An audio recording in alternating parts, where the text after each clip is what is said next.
Doesn't for bother sure. me. I will count. Wait, so is this in order, like what we're gonna talk about? Yeah, I've purposely left like the good shit to the end because if we were to Mm. talk about all the new shit first, we talk about that and then just be like, now we're gonna bitch for like an hour. So I thought if we put all the bitchy shit at the start, you know, talk about like, oh, balance and christen the community with the 3.1 patch notes, get all of that out of the way, talk about reflect, get all of that like done.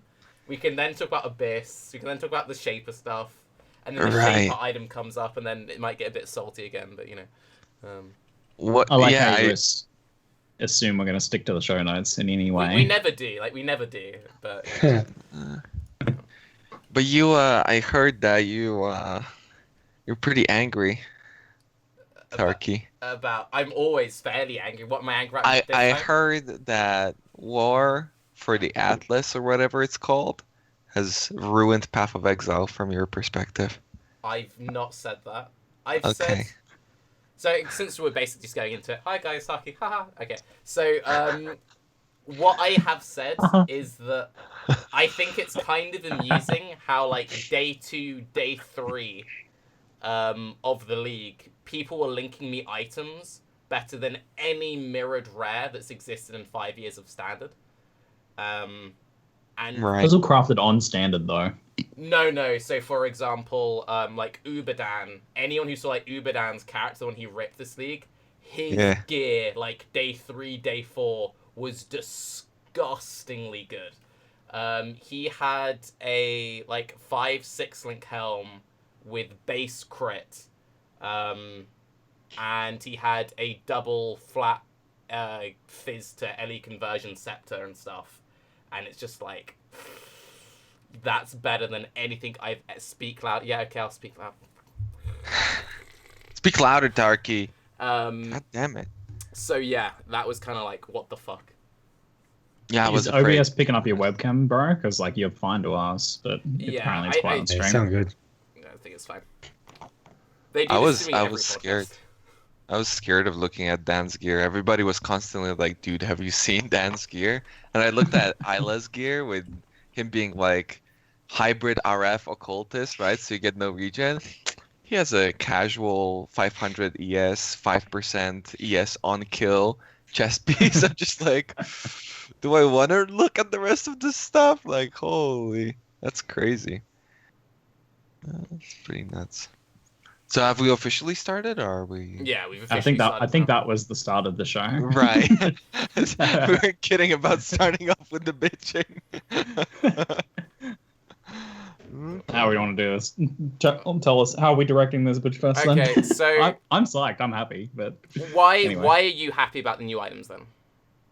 Why am I happy about the new items? Because they're super freaking fun, man. Holy shit! Like, okay, so I guess we're starting with Shaped and Elva rares, right? In War for the Atlas. Sure. Yeah. So people are kind of freaking out about like, oh my god, it's a 7 link. Oh my god, it's an 8 link item and all that. But and some like you can get some pretty strong stuff here. There's definitely some power creep. But in my opinion, this is power creep done in the right way. Rares are actually chase again. It's actually interesting to find rares again. It's interesting to craft rares again. And these are also the sort of items that I'm like, I actually want to roll a new build to play with this, and that's on a rare.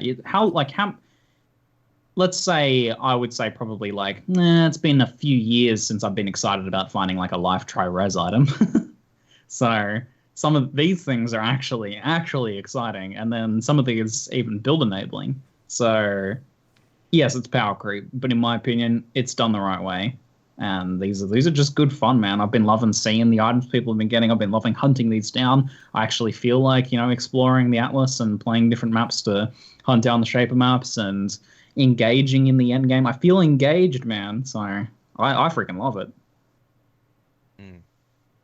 What do you think, CuteDog? Because you can like afford. You're the guy who usually has like the perfect mirror gear. So like, what's your viewpoint on it? Yeah, I like it. Looking on Reddit, it looks like awesome. You see that helm. I think it was like a minion helm or something, or like a righteous fire helm.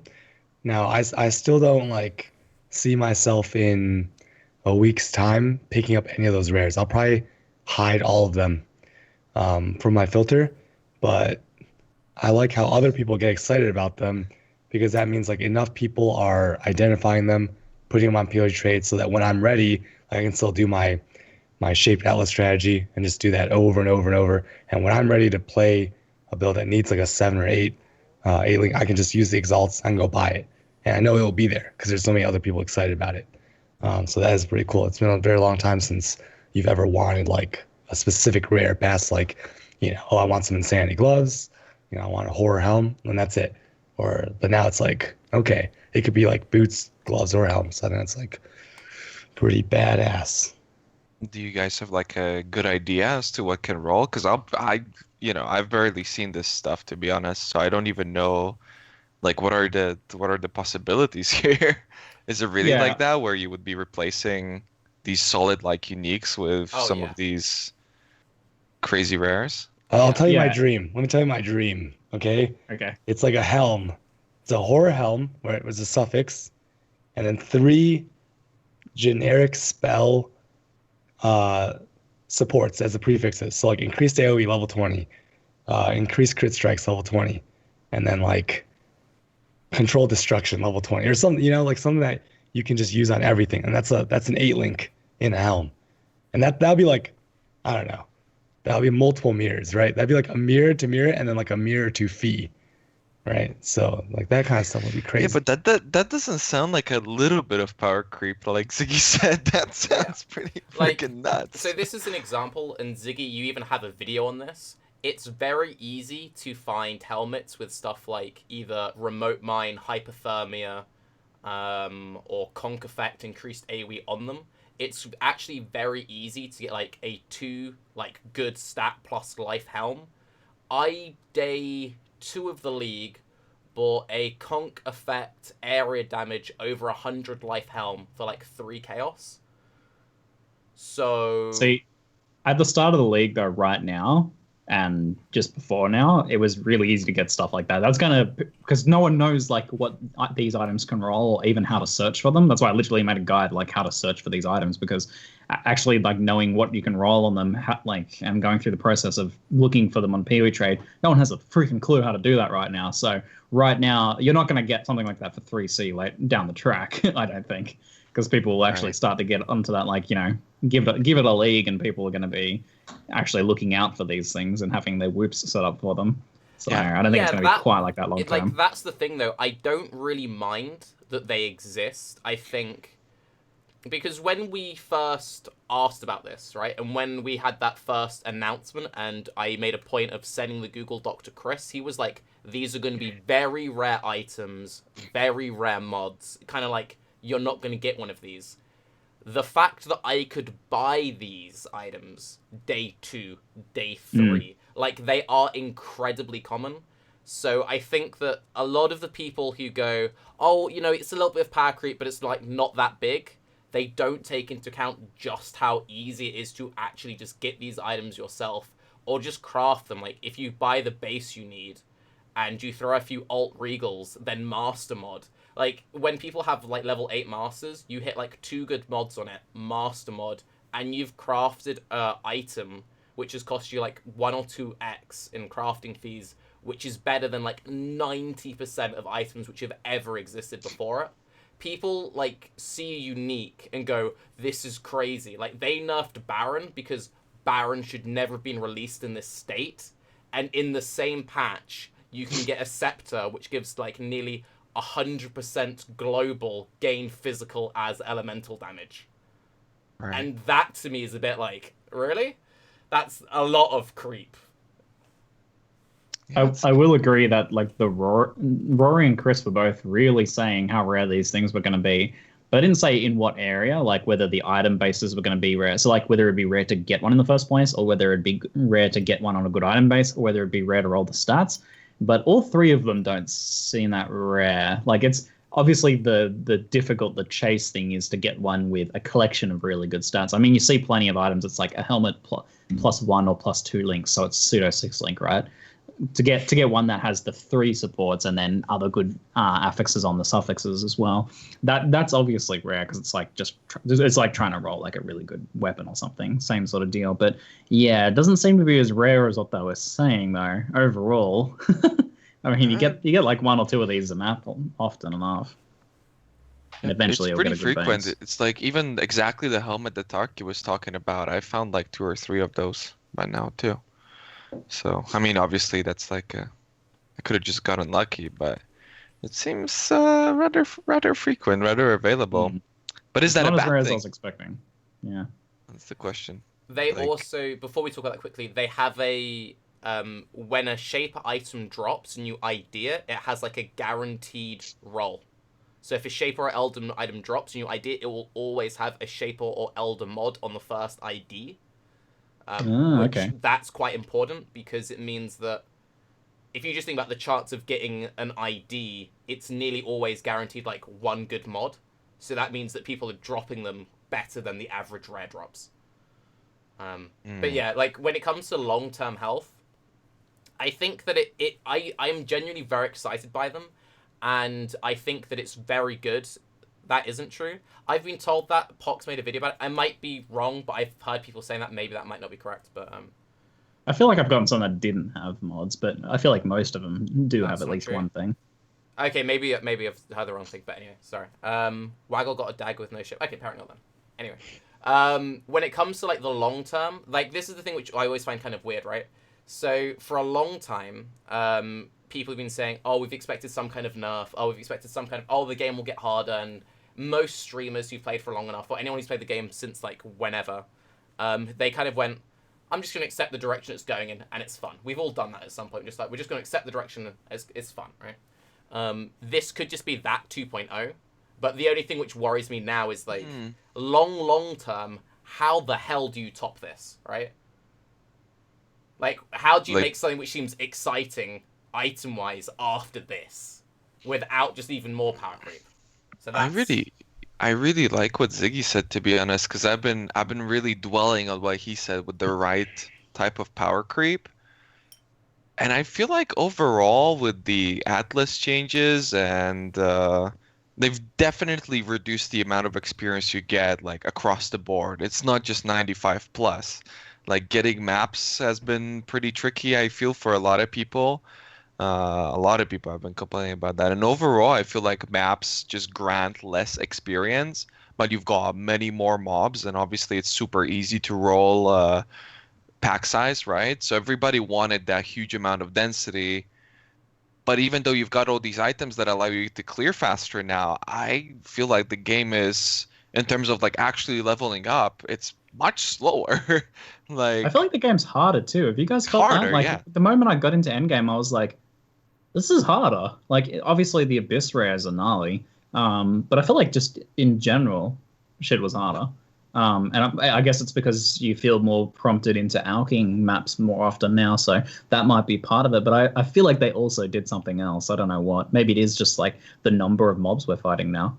So yeah, I do feel like it's harder overall. Funnily enough, despite all his power. That. I did notice that, but I'm also in this really weird situation. So I'm on my like third build of the league because my first 2 builds were bugged. So I was like, realized bugged remake. So my first build was Facebreaker. I leveled with Facebreakers. With these new Abyss Jewels, I face rolled everything. Like everything was a joke. But I did notice like when I first got into maps, some of the new layouts was like, oh, this is actually like kind of spoopy a little bit. I think a lot of it just has to do with like there are more mobs generally in maps, and also some of the layouts, like Lookout is one of the new tier 1 maps. That map was made to kill people to multi-proj because there's so many like really tight corridors. The first time I did that map, I had the new mobs which like the weird like cruelly church things which throw the glowy balls. I could barely progress through that on my like ancestral war chief bugged because the bug was it's meant to have 10 range, it had 0 range. So I'm trying to like walk through these corridors with 0 range face breakers. They're like, no, we overlap. I was like, oh fuck this. I think they did add more mobs from 3.0 into endgame maps this expansion, right? So that's one thing. I think like density increases actually resulted in it being harder as well. Maybe they've done some other tuning and tweaking somewhere, and then like rolling more difficult maps on average. I think all of these things have combined to make the game feel a bit harder. I was surprised because normally after you kill Katava, you're like, you go into your tier 1 through 4 maps or whatever, you're like, this is like a piece of cake after getting past Katava. But I was like, this actually felt like it was more difficult than Katava. It's like, what? But isn't actually that felt like a just an difficulty early ramp up. game thing though? Like now that your builds are working, you're not noticing it, right? This is just like early mapping. I still feel like overall things are harder though. Okay, I have a question. Do you guys use armor? I feel like armor is like GGG basically listened to everybody saying the armor is shit, and now everything they build is like even bosses is like small hits. So if you just have a granite iron flask, I'm like tanking everything in the game. Like nothing can get through that. I was playing a Cycloner with 6k life. I face tank every single boss up until tier 10, where like the mechanics start to get tricky. I don't know. Like overall, it definitely feels harder because when my flask wasn't up, I was like dying instantly. But when my flask was up, I was like, holy shit, armor's pretty good, guys. No spot. Shit. I was definitely feeling a lack of mitigation on my Mind Over Matter character because I was like, I don't know, like in tier 6 through 10 maps on with 6k effective life on Mind Over Matter, and I was like, yeah, I mean, previously this is a pretty good amount of life right now. You know, you got your basalt flask and stuff like that, the general sort of stuff. No like hard other defensive mitigation layers besides that. And I was like, holy shit, man, I feel so squishy. Like, everything's killing me. Like, what the hell? So I'm feeling that lack of mitigation. So without it, I think it's like everything is just fat. Like there's more mobs that are just faster and they hit more frequently, and bosses are the same way. Oftentimes bosses are like 3 smaller bosses that will just hit you a lot, and just armor deals with that stuff so freaking well. I was playing a character without mitigation, like stuff was really scary. I don't know. For the first time leveling up, I was like even leveling up, I was like, holy crap, I'm really getting my ass handed to me. I should take this opportunity to warn people about a mob that I discovered is particularly brutal. Maybe you guys have noticed as well, but you remember in the patch notes where they said they like made the little parasite creatures stronger? Holy shit, did they make them stronger. Those little guys, you don't expect these little tiny crawly parasite beetles to do anything, right? But if you actually just pull one of those away from the rest of the pack and just sit there, they hit for like 2.5k damage per hit. Yeah. And their attacks are Viper Strike, and their poisons actually do real damage. And they come in like packs of 10 all stacked on top of each other. So if you run into the middle of those beetles, they just dead. People are going to die to that shit. Same for the abyss worms, right? All the tiny, like the abyss worms, the little spitter guys, you're just going to be opening a chest and one of those suckers is just going to slowly come over to you and hit you for like 3,000. I'm just like, what the hell? Little shit you don't expect is doing so much damage. Yeah. It's the same with the rats. The rats are crazy too. The rats, the scorpions, like all those little sucker mobs, they just destroy you now. I don't know. Things feel scarier again, which is good. Like it's crazy to think in the same expansion we're talking about, like freaking out and worrying about power creep with these new rares. That at the same time, even using several of those, I'm like the game seems a little scarier than before. Like this is cool. I'm liking it. It's like power creep, but it doesn't defensively. I mean, these items, at least from what I've seen, don't really do much for you, right? Oh no, you can get like some OP defensive ones. Like what? You can, so the obvious ones is it's really easy to like recover % life or ES on chest. So like they remove Vol Pact, but now like you get insane healing. You can get max res on shields. You can take physical as elemental damage in a lot of places. Max res on shields? Yeah. Like how much? One or? There's +2 max of each element, and then +1 all instead. Alternatively. What? That's nuts. I didn't even see that. Yeah, that's crazy. There was something weird where I found an item and it had like some sort of new mod, and I was like, oh, this would be amazing if only it had life, but it's got all prefixes. But then the new mod that was like completely ridiculous was a suffix. I was like, what the fuck? How is this a suffix? I can't even remember, but it's really weird the way they set up the affixes. Some of them are really unintuitive of what we've known before. Yeah. You pretty much just got to go through the list on PoE affix or PoEDB and see how it all pans out. You can also get some like pretty nutty shields as well. Like you can get recover % life or recover % ES on block. You can get both of those. You can get that and then life on block. So you can get so before you could get up to 100 flat life on block, just normal. So you get that with like a 150 life shield with then like 6% life and 6% ES on block. Yeah, Dejan's reminding me it was 30 spell damage on a ring being a suffix. Yeah. Like, what the hell? That doesn't add up. Especially since it's a prefix on amulets, right? Like, you'd think. That's a little weird. Yeah. You also need to doesn't- remember that the new jewels, like the thing I find really crazy about the new jewels is you can get like 1% life regen per jewel. I'm surprised no one's made some like stupid 30% life regen build. It's really easy to do. But who needs life regen where you just die instantly? I mean, stupid insert like stupid RF blood offering. I'm waiting for someone to make a meme with that. Like, it's gonna be funny, but yeah, I don't know. I will agree though. Like, I would much rather we have these cool items than like. I think this is way cooler than Ascendancy. I really like these items for the record, and I was saying this a lot at the early stream. Like, every time I saw an item, I was like hyped for it, but at the same time, I'm thinking, will I still be excited in a year? And that's the only thing. It's like, will this still feel amazing to me 3 leagues from now? Like, what is the long term? Short term, I agree, it's fucking amazing. I love it. I love it short term. But long term, I'm a little bit. That's life though, Tarke. We grow tired of all things. All things turn to dust and eventually become boring. Ooh. And until the heat death of the universe, everything fades into nothingness. So ultimately, what does any of it matter? But for now, I live in the moment, Tarke, and for now, these are pretty dope. No, I think these things will, SSF by the way, like only grow in value. Cause like there's really not that much stuff that drops that you're super excited about. Like for instance, I was Frostblade, then I drop the Gamus, right? And the Mahu whatever axe.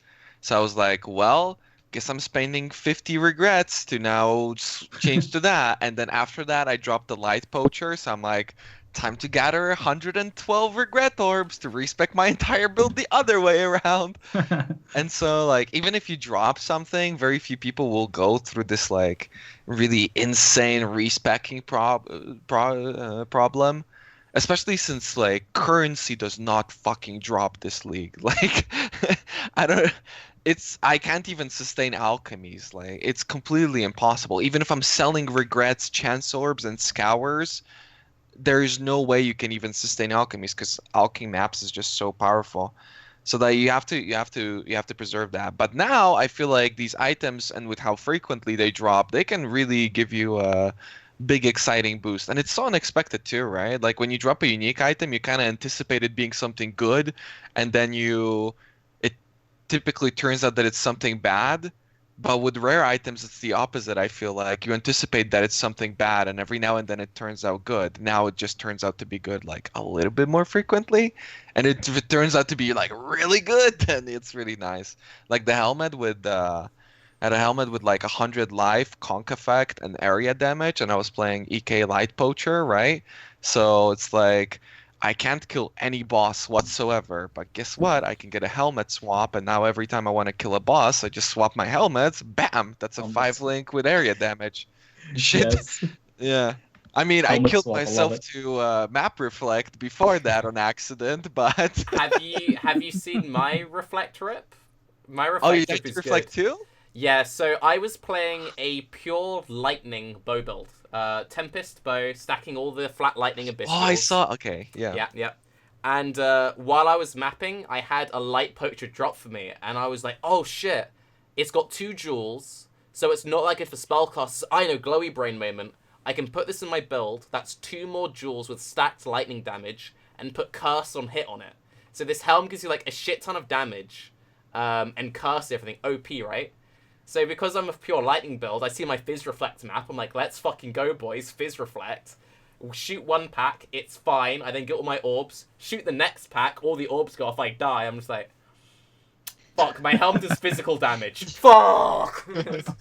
Yeah. Yeah. It was like Doogie killed himself to map reflect, but he was like, because he was Slayer, right? Yeah. It's just that he had a invulnerability totem. So normally you just kill the mobs and you're fine, right? But here, if the mobs have an infinite amount of life, you're just like whacking away at them and then you just fall over. So the second Noogie died, I was like, I was tilted because whenever Noogie dies, I always die immediately after. Like it doesn't matter if we play together or not. I just knew that I'm gonna die, and I accidentally the light poacher thing is fucking insane. It is like Vol Fireball on steroids. It was ridiculous. I remember on my Cycloner, I was like pretty competitive. I was somewhere around the top 3, right?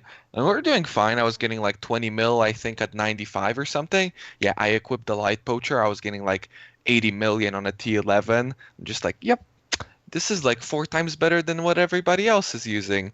But yeah, I accidentally apparently rolled 2 reflect maps. It wasn't just one. Apparently, I was so tired that I rolled 2 because I went through the VOD. I was like, which map did I miss? Like, because I don't remember. Like, I must have looked through all of them, but I did like usually I like line them up and then roll them and then check. But now I just kind of like I thought I missed one, and then I check it, and I'm like, oh, it must have been this one, but because I like scrolled over really fast. No, I fucking rolled another. I was like, wait a minute, this is elemental reflect. So like, if I didn't kill myself on the first one, I would have killed myself on the second one. But the funny part about the light poacher is that so it's to anybody that doesn't know, you basically like get like charges that you have a chance to get a charge on kill that you whenever you use an ability, it like discharges the charges and it's like a huge EK like Nova with like 50 times the damage and 50 times the AoE because it's actually not just like a single projectile, but it's got like an AoE to it that you can't really see. And so I went into the first pack to attack it, right? And I had my granite and everything up, and I just killed the pack with EK, right? No procs, no problem. Nothing. I go into the second pack, I have 1 charge, it just like bursts through 2 mobs, I instantly die. Like, what the hell? It was crazy. You've been using Light Poacher too, hey CuteDog? How have you found it, man? Because you've been going pretty hard on it, right? Yeah, for my first build, it made my Essence Drain character basically an EK character. It's like really crazy. And my Essence Drainer had, I don't know, like 5 to 10 nodes that actually benefited the Light Poacher helm. Because ED is just chaos, right? And damage over time. So it had nothing to support it. And it was still like doing retarded damage. And then also, I wanted to use on my current discharger, but couldn't get the resists necessary, so I had to like shelf that for a bit. Can't get the enchant, but yeah, the helm is like insane. The range is crazy, pierces everything. If you get a headhunter, it's like the best thing for a headhunter because it's physical. It's attack. It's not attack. It's projectile. So like you get like all the crit. It's big crit base, like 7% base crit. So you get like crit multi. Wait, is it? Is added as Ellie from the headhunter. You get more projectiles from headhunter. You get like just all kinds of crazy stuff. So it becomes like its own sustaining skill. Wow. Yeah. It's insane. That's like also what you guys were earlier. CuteDog was like, oh, I wish I could get this like triple thing with the quadruple and the essence and stuff. And I'm just like, yeah, why don't you just equip a light poacher? It's like twice as good anyway. It is pretty good. Assuming like Abyss rotates out and they don't keep it in the core game, but it's like you can get it through Zana or some shit. You reckon this will be like a new kind of like second headhunter chase item that people go for? Fuck Either no, with this thing's DD getting cards that go nerfed. for it. This thing's getting nerfed to smithereens. There's no way. They're Like, gonna I don't leave it know like if you've another seen it, headhunter. Ziggy. It's like Oh, I have this- seen it. Yeah. you shield charge. Like if you were to make an auto bomber or something, you shield charge and you clear like a fields map that's got like 1 million mobs now in a matter of what 20 seconds. There's nothing that comes even close. Like this is like 3 times the speed of Vol Fireball or something right now. It's so insane. Like, the thing also is, and sorry if I'm shouting at Skype people because I'm too quiet, the thing that you also need to remember is, like, Vol Fireball wasn't a fun build to play because it was so clunky. This is just buttery smooth. It's like, you just play your build, this helm just, like, decimates.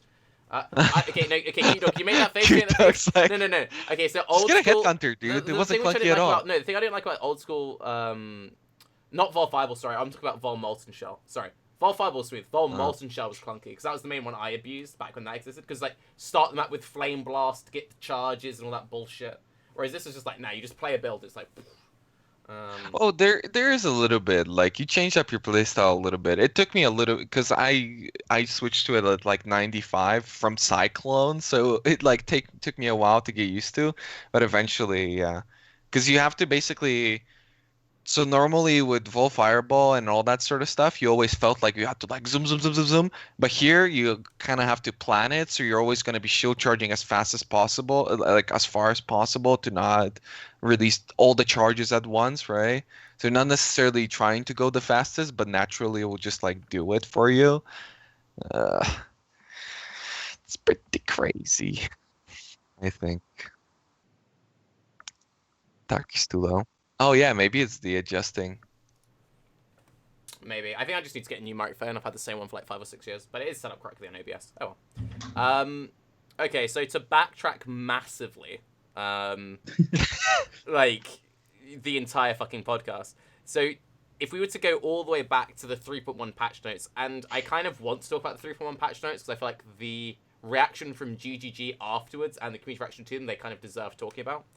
So the initial patch notes being a bit lackluster, most people agreeing we kind of wanted a bit more. Then Chris saying, yeah, they were kind of lackluster. You deserve a bit more, but not yet. We're busy. We can't just fix skills numerically. We want to do rework, stuff like that.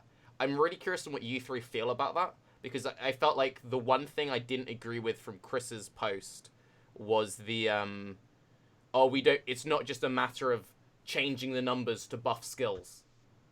And that's exactly what it is. And if you look, Raiz is being played by a lot of people now because they just buffed the AoE numbers.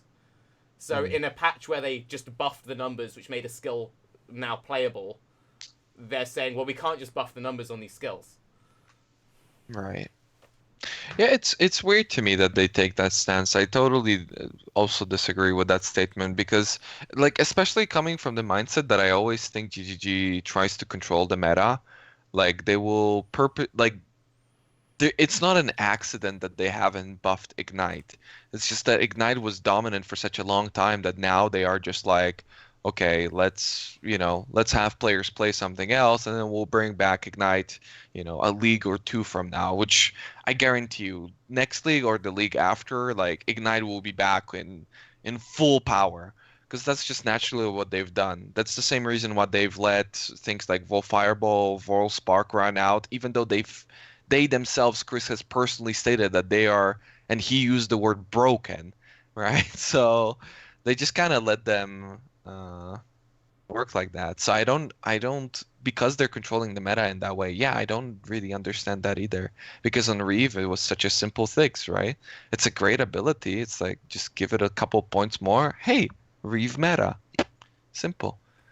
But maybe they don't want to overdo it so that like a single ability stands out or something. In the document, I see that Stormburst is brought up. And yeah, I totally agree. Stormburst requires a tiny fix. Yeah. Like, it doesn't really need that much. It needs to do a little bit more damage. Same for like Charge Dash. I feel like Charge Dash, if it had like a little bit natural movement speed, it would actually feel pretty good. But right now, it's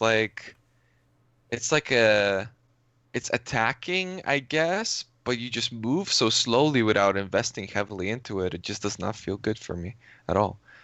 I tried to play a Volcano Boy, Charge Dash, Cast when channeling Unnerve character, and the volcanoes are great, cremation is great, but the Charge Dash did not feel good at all.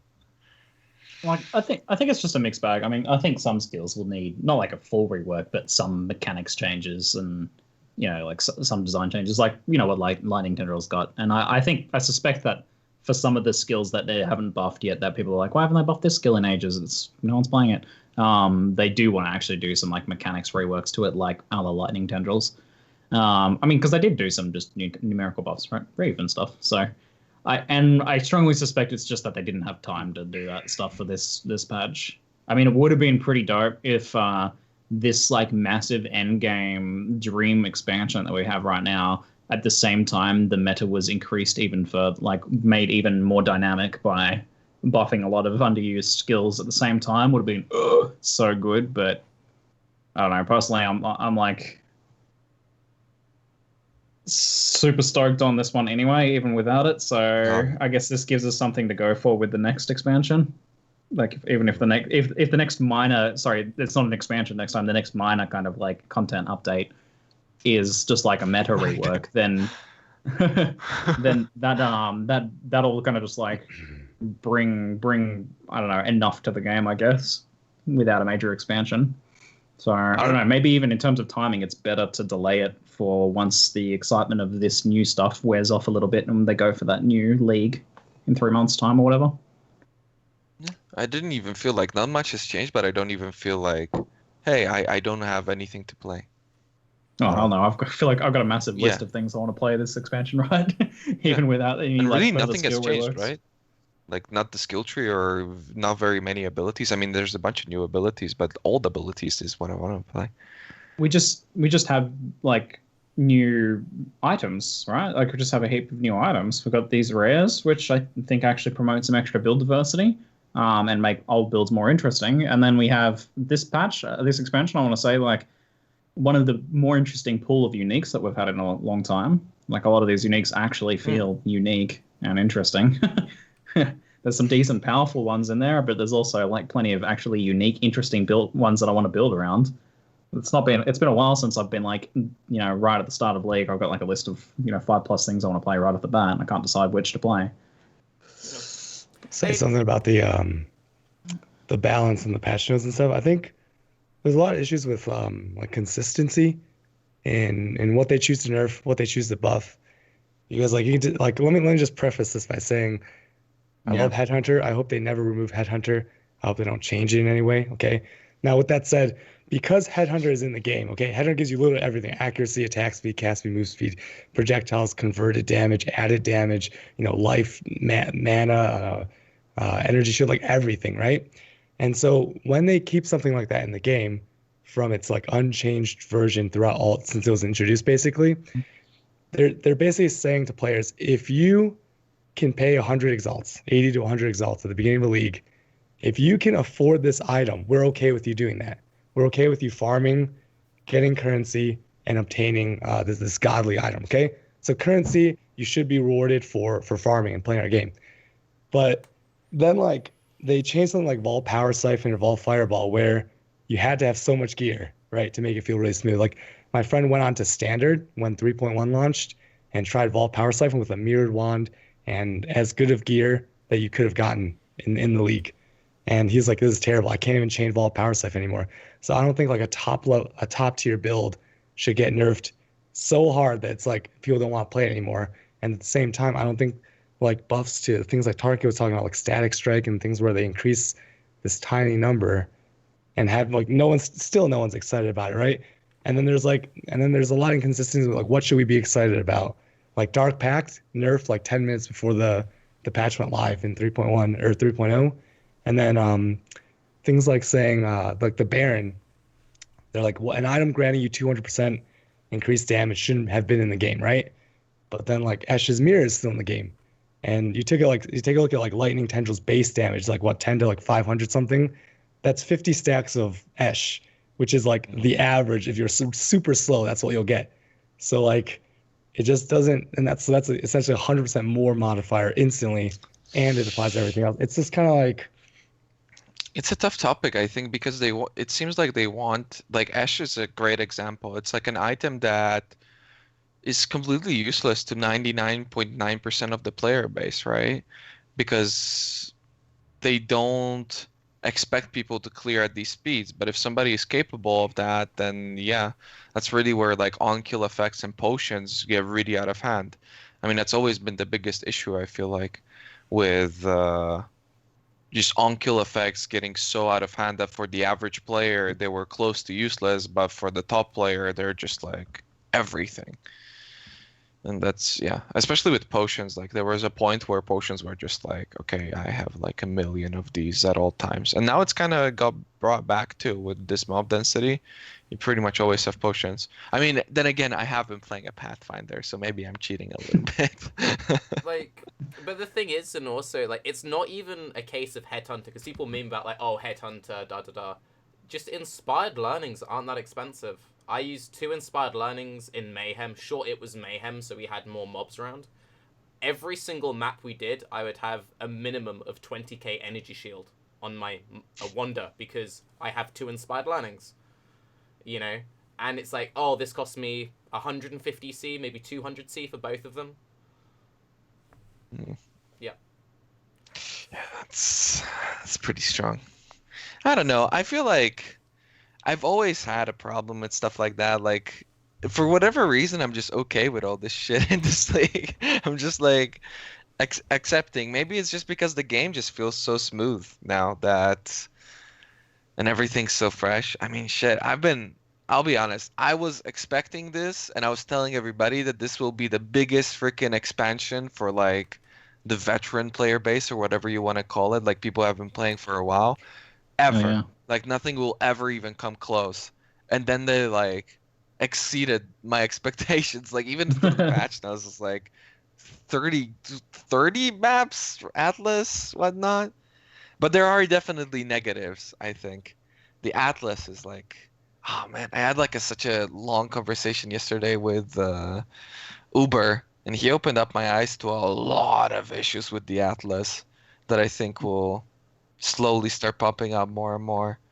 In terms of like layout or something, or mechanics? Yeah, I mean, I guess the major ones are, first of all, and this is again mostly Uber's thoughts that I'm kind of regurgitating. Is that the word? Yeah. Which is, first of all, there is a way to abuse the Atlas, as in, the same way people would put in multiple maps in Turmoil or Mayhem so that they would persist past the 1 hour limit. So basically, you would have boxes, let's say, for that hour, and the time was about to run out and switch to a different mod. You could just put in 20 maps, and then all those maps would have boxes, even though the mod on that map is different now. But because you put them in before changing the timer, then yeah. And you can do the same thing with Elder and Shaper, because they only change after you've killed 60% of the map or the boss. Therefore, if you have Elder on a map and you don't really want to move him, and you want to benefit from those Elder mods like extra mobs and all that sort of stuff, right? You can just put in multiple maps in the Templar laboratory or whatever, and you just, the whole entire mechanic of the league basically goes to shit. And then the other part is too that they've definitely reinforced like Sexton team maps. A lot of people have been complaining that it's very hard to compete with shaped maps if you're just clearing the Atlas, because you can Sexton block for like fields, for instance. I think it's like 7 or 8 Sexton blocks. So basically you every time get pack size, and it's such a good map by itself too. So it's like a lot more set in stone, which was my biggest fear. That was my only complaint, that like Sextons were always not quite what they, in my opinion, should have been, and now they've further reinforced that, which is, I guess, maybe their vision for the game. I don't think it's accidental, right? I don't know, but then again, it would be better for them to just like go through stuff. I'm curious. Do you guys like Sextons overall? Like, love Sextons. Love them. You love Sextons? You love just like stacking everything on the map. It's just when you get the blocking going, it's nice to just 1, 2, 3, 4. And then be like, okay, I'm pretty sure that at least 3 of these are like good. And like you might have to reroll 1, and you're like, all right. And then like you go into the map, you can like physically see they added new character models for the chaos mobs. There's a purple doggos running around. You're like, oh, that's chaos mobs. And it's like you can see the difference it makes. It's amazing. And then the Sextons are super cheap, so it's like, if you want to get them, just get them. Oh, like, it's fun. I don't know. I think I'll come at this from a really weird point of view, because so I either do one of two things. I either play with people who push and race and end up doing the whole like let's go pure race strats, or I go super casual. So like in Mayhem, I was playing with people going for top 10 ladder, and we were all going for 100. None of those guys fucking like Sextons. And especially in a race scenario, in a small economy, it was like everyone hated it and we couldn't buy any, because the only people buying them were the people competing. And we were competing with ourselves because we were trying to get a Aussie, NA, and EU group all in the top 10. So it's like, no one's fucking selling sextants, and we're having to like steal from ourselves to get sextants to run these fucking maps. The light and day difference of using them and not using them is you get people who don't know how to use sextants, or they think they're too much aggro, so they don't use them, and then they're basically just playing without half their gear equipped, and how less efficient you are. So you have this system where it's like, if you don't like the system because it's too clunky or you don't understand it, you just fuck yourself. And then if you understand it and you know how to use the system correctly, then you're just a million times better than everyone fucking else. And nearly every... Yeah, but it's knowledge, right? Yeah, In but that like way. it's not even like rewarding good knowledge though, because there's a big difference between like, oh, so for example, CuteDog clears better because he has the knowledge to equip an S shield, right? But there's not that much knowledge in like, oh, I know how to sextant block, so I've sextant blocked the good map. What fucking knowledge is that? There's a billion YouTube videos out there that people can go watch. What people do though, and you can just see when you set up your buy orders for sextants this league, okay? You're gonna see people like selling their sextant at like 1.5 and stuff, okay, early in the league, and that just shows that people don't really know what they're doing, right? Like for like last night or the night before, I could get 1.5 white sextants for 1 chaos, right? An equivalent to other currencies and stuff. I was like, what are you guys doing? Like, why? Yeah. People would just be like, yeah, I have 12 of these, and is that okay? I'm like, yeah, sure. And then it's because like what people do is they use the sextants, right? Okay, I heard this person and that person say the sextants are good. I heard Ziz say it, so I'm gonna use it. So they do it. They're like, bam, bam, bam. Okay, onslaught, unique monster does like 20% more damage. Map has 20% quality, and then like, move speed or something. And so it does nothing to the map. And they're like, man, I just wasted 3 chaos. Okay, let me try it again. They do it again. It's like slipstreams, like rogue exiles and something else. And so it's like, oh shit. It's like, oh man, okay, this is not bad. I don't want sextants anymore. And then that's like, like what are you supposed to do about that? You can't like maybe have a little tooltip, be like blocking is a thing. But I don't think blocking is really intended. So like, it is for 99% of players, like especially people joining in 3.0, 3.1, man, they got like no idea. But if you spend the extra money, and it's hard to like, I think it's hard to stomach for a lot of people being like, okay, I'm gonna spend 5 chaos to do every 3 maps, right? Every 3 maps I have to spend 5 chaos or something. Yeah, you're like, but you're like, ugh. But Yeah, once you it's do it, 'cause- you're like, holy shit, you make so much money. It's retarded. It's not direct. Like in the past, it was very direct. It was like, if you exalt this map, you will get another shrine that's actually worth like 7 exalts. So it was like direct. But now maps are just not considered a currency anymore. And like the thing with sextants too, in my case at least, it's like it's fucking annoying. Like that's my biggest issue, honestly. Like if I do what we talked about before, where I put in like 20 maps in a row and every third map you sextanted, that's not a problem. But if if I'm just mapping and rolling like 2-3 maps at a time or something like that, yeah, it's pretty freaking annoying. It kind of feels like League Stones, right? Where you couldn't queue them up, and obviously this is a smaller version of that. But to me personally, I'm kind of happy that I don't have them. I don't have as much of them as like the other people do. That's the only thing that's like I guess the main thing I don't like about them is actively punishes doing other maps, because when you start doing other maps and you're like, oh fuck, I just ruined my sextant blocking because I ran a map that's touching one of the maps that you've blocked, and you're like, that's the part I don't like about it. Is that because that I'll say in general, like you guys are kind of talking about this topic, I'm thinking I feel less punished for not using them this league. Like, it's just chasing the Shaper stuff around and chasing the Elder stuff around, engaging in that, and there's a lot more maps, and the Atlas feels a lot bigger and more interesting to explore overall. I feel less bad about not using sextants and setting up a sextant blocking shape map thing this league. So maybe it's gotten a little better. But yeah, the fact that if I do start sextanting, then that kind of ruins my ability to just go into whatever maps I want, then that's kind of the shitty part about it, I guess. I think like I think it says a lot, because like even just when I was saying, people in chat like, God, Tarke, you're so stupid, like it doesn't affect most people, why should they nerf it because a new guy doesn't understand it? But no, but this is the thing, right? When you universally like ask like top racers and they're like, yeah, I think this should be nerfed, I think it says something when Steel and Gucci like, yeah, I think this should be nerfed. Yeah, I think this should be nerfed. People like Uber, yeah, I think this should be nerfed. People like Ziz, oh, I think this should be nerfed. If all of these guys were like, I think this is too strong, I think it should be nerfed, and the point of view is, well, most people don't know how it works, so it's fine. It's like, no, if they all think it should be fucking nerfed, it should be fucking nerfed.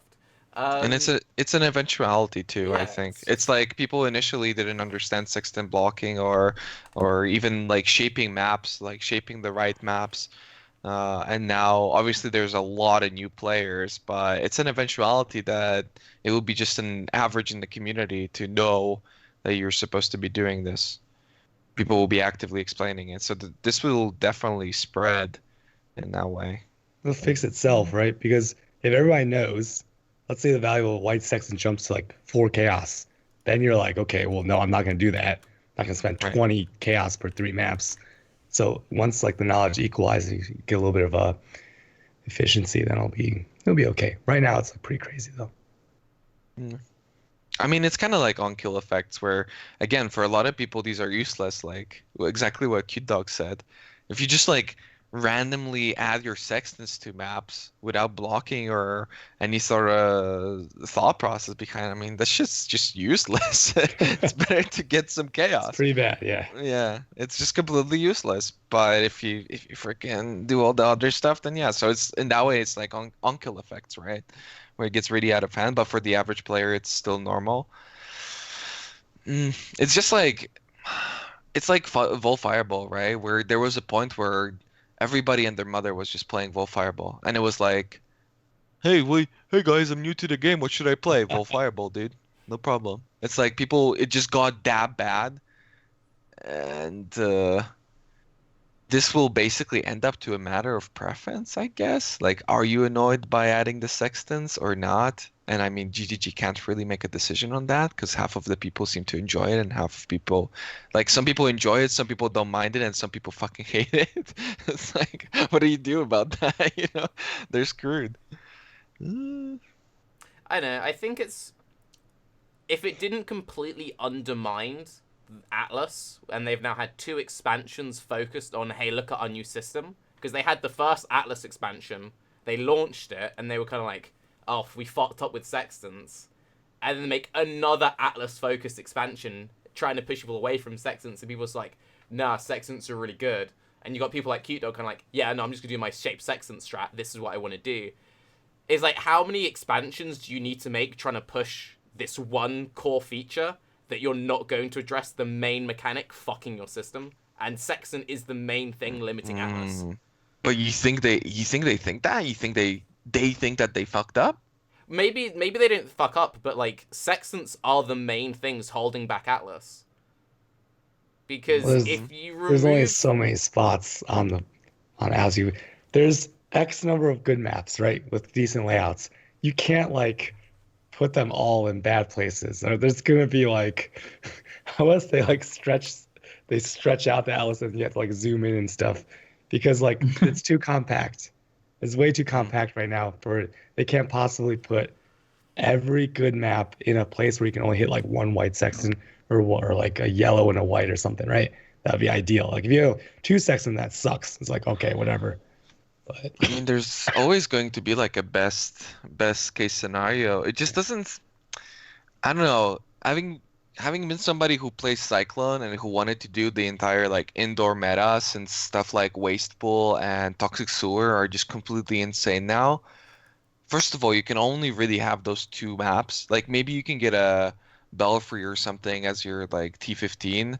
Like you can kind of get your T15 to work, but then you've still got your T11, which best case is like Atoll, but then it interferes. Like if you have to sextant block for that for white maps, or then you have to sextant block for like laboratory or something. Like basically for the indoor maps, it is very hard to not like interrupt everything.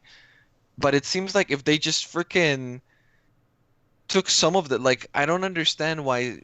I mean, I guess it makes sense lore-wise or something that like Sewer and Waste Pool are next to each other in a way, because like naturally they're the same map. So, but I never really felt in the Atlas that I'm like progressing through some sort of path, you know. And I think that's what they were going for with this expansion, like disregard the blocking and this, because a lot of it just blatantly does not make sense, and instead focus on that the player starts in a certain map and then he feels like he's progressing, like he's actually traveling through the atlas towards like a goal. But I don't know about you guys, it just doesn't feel like that for me. It feels like every map is just a fucking random map. I don't know. I don't have that journey, that sense of journey through the atlas. There's only so many layouts, right? Mm. Because it's like I think what they're going for is this is gonna be a very unpopular opinion, but it's just about making all the other maps fun, right? It's not Sorry. because like if burial chambers could have 10 sextants on it and perfect sextant blocking, I still wouldn't do it. Because burial chambers, I'm not gonna do that. Okay, no way. But what if they just made all the dungeon maps, the indoor maps, like just make the corridors wider. Like just make the rooms like bigger, you know? Like the overall But what overall about my map maybe cyclone bigger. build? Like it's just like some of the stuff you gotta get through this little doorway. You get snagged on like every little corner. It's so annoying. Like if they just made the really bad maps that no one plays like more fun, they could do that. I mean, it's But not my job is to it come up with that an no idea. one plays? I don't know. Okay, so people were often like, I think what a lot of people forget, like for instance, when people were talking about, hey, melee meta is shit, melee meta, blah blah blah. Like people forget that GGG actively tries to get as many people to play the game as possible and to enjoy it as possible. So like, they don't just randomly make these decisions, right? If these corners, like for instance, I would not want anybody to touch my sewer is like the most fun I've ever had in this game. I might be a freaking rat and I love my sewers, but honestly, like it feels like you're going down one of those slide things at a water park. You're A just water sliding slide? down that. If you're just going with cyclone or sewer, you're just fucking clearing that shit around. You don't even have to look at your screen. It's like the best shit ever. So if they widened that, I would hate that. No way. Have you heard of Atoll? Because Atoll's just that, but not AIDS. No, Atoll is fucking AIDS because it has no pack size. There's like If you block Atoll is juicy. yeah, Atoll is like 7 blocks, but it's like if you Atoll's, block like, for it, so it's like good. 500 mobs with a sextant on. I mean, that's not that great. Sewer is like 900 mobs. I mean, It's ridiculous. all I know With no is, block. Like, all I know is the most fun I've had from a mapping point of view was Mayhem in a group scenario. Because of the way that every hour the mods rolled, we all had completely different shape setups, so that we had the most coverage for strong boxes. So it became this thing where I had like Canyon and this and that, and this guy would have Shore, this guy would have that Tropical, and we had like about 10 different maps between the three of us, and it was fun because we were like, wait for the hour, oh shit, we now do this for an hour. And then if I remember we once had like 5 hours of straight Shore, and that was amazing XP, but then oh shit, we got hyped because we had a good hour of Tropical, and then we had a good hour of Atoll, and we're bouncing between. That genuinely felt really fun, and that's the only time that like shaped Atlas has felt good to me, because it was like we all have our own strat, we've all got our own shaped Atlas, and between the three of us, it felt great. But like the average shape meta is like you either unlock everything and don't give a shit, and then you just unlock everything, do what you want to do, but then you're just being crazy inefficient, or you just work out what's the most optimal thing, only do that most optimal thing, or you're like what Raiz situation where you want to do this one map or these two maps, but you feel punished for doing it because the Atlas isn't set up correctly to block these two maps. So it's just. I mean, you know what? The more you talk about this, the more sextanting is a problem, because really, yeah, there's so many fucking good maps now. There are so many good maps, and the only thing that's holding me back, and especially since it's so easy to like switch out your maps. Because before you had to get the shaper orb. Yeah. Now to anybody that doesn't know, all you have to do if you unshape your map, you just get the shaper orb back. Like even if you rip in hardcore and you had your shaper orbs on the bench, it's treated as a quest. So Zana will always have it. So like if you're just bored of this one map, you can always just shape another map and most of them are pretty equal. The only thing that's really fucking them up are sextants. Yeah, yeah. Shit, sextants are the devil. Yeah. I legitimately Except they're think... super fun when they actually work. Well, no, That's like, why I love legitimately think that if they just, like, capped the amount of sextants you could have in a place, or just completely removed them for a league, you know, I legitimately think people would have way more fun with all this new work they're putting into it. And the fact that we've had 2 expansions purely focused on Atlas, and we're still talking about sextants. I don't want to, like, next league, next year, we're still fucking talking about sextants. Because it feels like we've been bitching about sextants. Like, it's just going to become Reflect 2.0, you know? Yeah, but maybe it's exactly that. Maybe they're just like, enjoy this, guys. Sextants are great. It's very delicious. And then next league, they're just like, fuck sextants, get out of here. And then 2 leagues later, they're like, hey, sextants are back, everybody. Have fun. I can see them doing that. I mean, it's only been like, what, a year since Atlas came out? Something like that, yeah. Longer, right? Probably longer. Maybe they want to actively control it. I would hope so. I mean, yeah. Because now, yeah, the more I think about it, my biggest issue is with the fact, and that's like even on SSF, where you don't obviously have an unlimited amount of sextants. And even there, it's like, it heavily skews your opinion. I can't even imagine, like, I just remember listening to, like, Steel and Gucci and their trader, how, like, it's so awful to just be trading for sextants and constantly struggling to get those sextants at the start of a league. But in their case, it's obviously pretty extreme, right? Well, I felt really bad because their trader Rolo, so he was trying to do that for 3 groups. So can you imagine, like, how much hair really? he was put? Yeah, because so that was the thing is the idea. It kind of fell apart, but the idea was we all had the same trader, so we were all pooling all of our currency into Rolo, and then Rolo was flipping that currency to get stuff for the Aussie group, the NA group, and the EU group. It was like there was some serious upset. Like I remember someone was pissed because they were told they'd have a headhunter by X day and they didn't, but the other group did. It turned into like a massive meme fiesta. Oh my god, But that's awful. Yeah. Holy shit, poor guy. Why Yeah. did you guys do? Like, don't get me wrong. I think Rolo is like by far the best trade. He's like he's a all beast. these Yeah, fucking he's a beast. Yeah. people calling themselves economists and all this bullshit. Get the fuck out of here. You got nothing on the Rolo. Okay, Rolo's the best. But trading for 3 groups? Yeah. Not even my man Rolo can do that. I don't know. That's pretty crazy. Damn. Poor Rolo. Yeah. Abuse. Abused. Feels bad, man. But anyhow, before we get into all of that, so to backtrack a bit all the way to the patch notes. I won't talk about Static Strike, so you don't need to listen to that. The Reflect rework. So we had the last podcast was before they announced the removal of Reflect. We clashed heads a little bit, and both me and Raiz have died to Reflect after the removal of Reflect. How does the game feel now that Reflect is gone for you guys? I mean, I would have died the exact same way. I died to not noticing Reflect being rolled on the map. I've never done that before, ever. And now I managed to roll 2 Reflect maps. So either... Actually, that's not true, because I would have lived if I had Volpact. But then again, I've never ever done this before. I have never ever accidentally put in a Reflect map. Never pulled as is. So I would have died the exact same way. Maybe Volpact would have saved me and I would have noticed, but I don't really know. But Thorns is really cool. I feel really rippy on multi-proj. Yeah, multi-proj Thorns is like ridiculous. Pretty scary. Yep.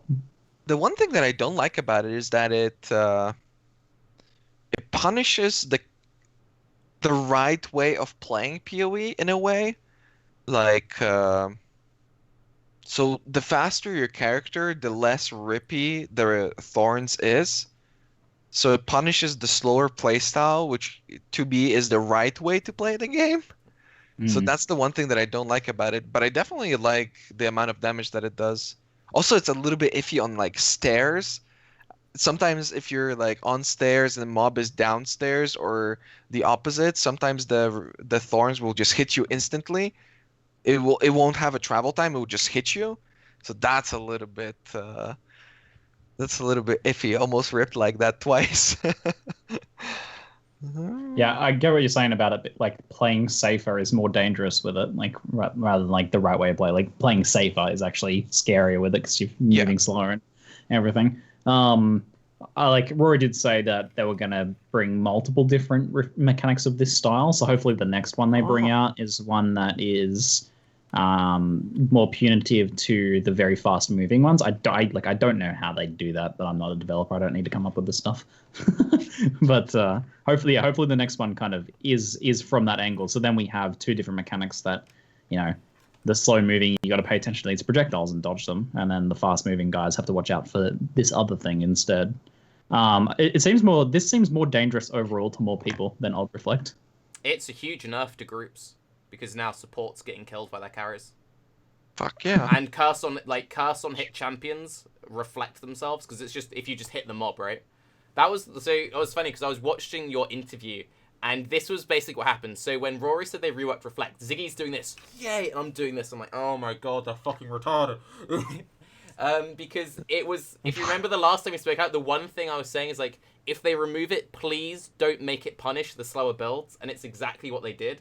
And it's done this weird thing where all the builds whose strengths were Reflect immune now suffer from Reflect more, and all the builds who were bad against Reflect have just been crazy buffed. So I played KB Mines to 100 because I'll be safe against Reflect. Now my Miner is really susceptible to Reflect because you drop mines at your feet, so Reflect is always at my feet, and now you would always just play normal KB over KB Mines. And that was a case of like, I built this particular character to combat this particular problem, and then I was like, nah.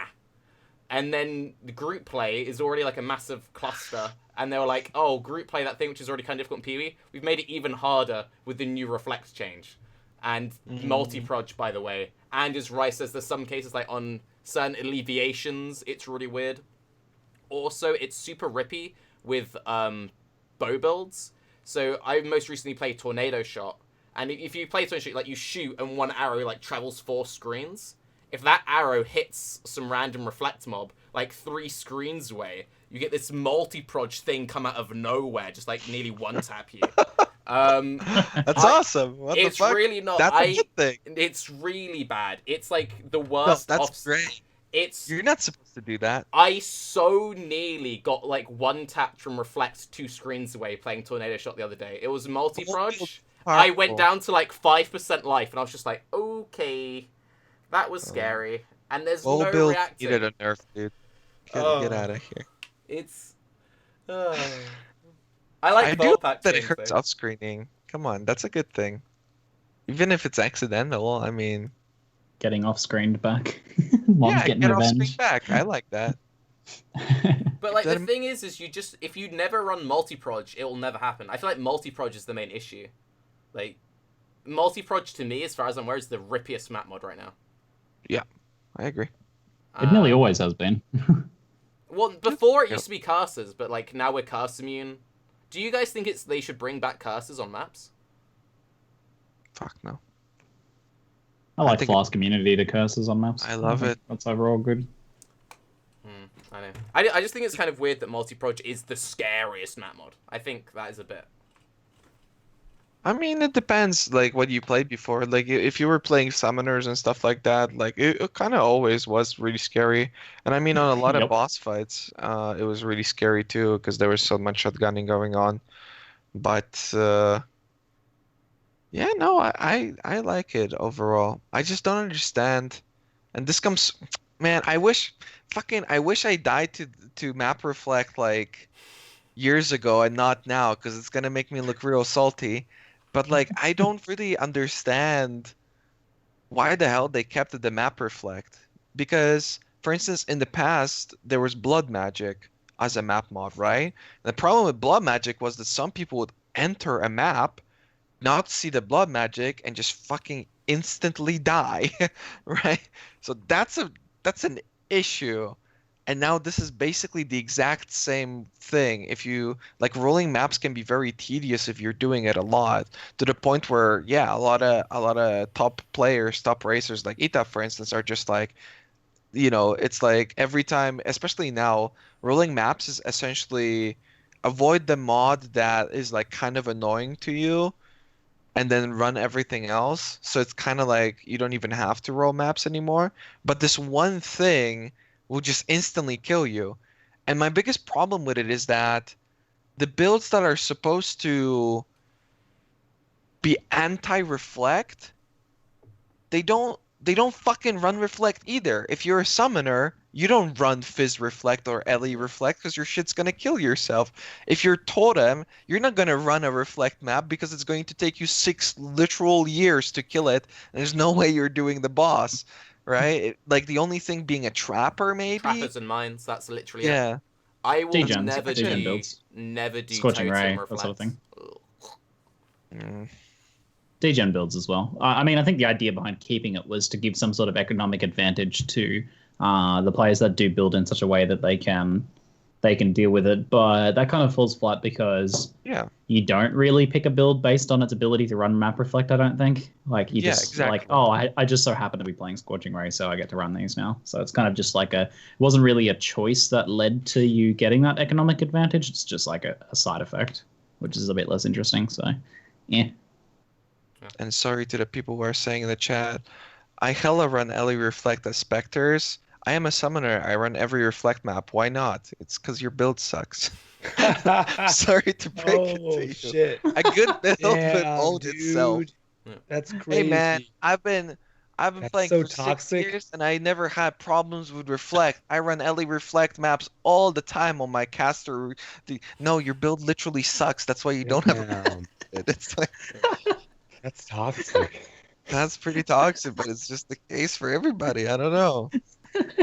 It's That's true. the- Can't reflect if you don't have any DPS. Yeah. Like the fact that I just killed a character to reflect, which was an attack build with no physical scaling to an unlinked light poacher, goes to show like it's really easy to kill yourself to reflect. No, if you enter it accidentally, you die. And again, I don't feel like if it would be the case of like it would be balanced around it, right? That certain abilities, but like Essence Drain will be the exact same whether or not you can roll reflect on maps. Like it will have zero impact. Nobody will be like, I'm not playing Essence Drain now because I can't avoid these 2 map mods, therefore it doesn't give me an advantage over these. Like these abilities are not balanced around these 2 map mods. A lot of I people would don't even really know love to hear it's that. still in the like, game. what their thoughts are. Sorry, what did you say? Well, a lot of people don't even know that the rare monster reflect has changed. I feel this way because I'm sure in your chats you get the question. They're like, how is your build faring without Vol Pact? Like, how are you leeching without the Vol Pact? I'm like, there's like no more reflect. And they're like, oh, okay. Like there's like a disconnect, Yeah. for like a new player. Yeah. I don't know. I'm sure you guys get the question a lot about Vol Pact still. Yep. What? We need Vol Pact. That's for reflect. No more reflect in the game. It's gone. Yeah, that's interesting. Have you guys been? What do you guys think about the new Volpact? I thought initially going into it, it's going to be still really strong, but I find myself not picking it up, even though I have the option to. I'm It's just kind of really like, good on Slayers. Really, really good on It's too Slayers. far away. yeah, It's Slayer. basically that's the one thing I find weird about the Volpack change is it's like yo, Slayer, and then if you're not a Slayer, it's like it's just too far away for everything. Also, one thing that I'll just say quick before we move away from the map rolling thing, it's also keeping reflect on maps is another like nerf to group play, because everyone who regularly plays in groups has that one friend who cannot fucking roll reflect off maps. Kane is my one friend who, like, I have a joke whenever I play a build with him, he'll try and PK me at least 2 or 3 times with an accent or reflect map.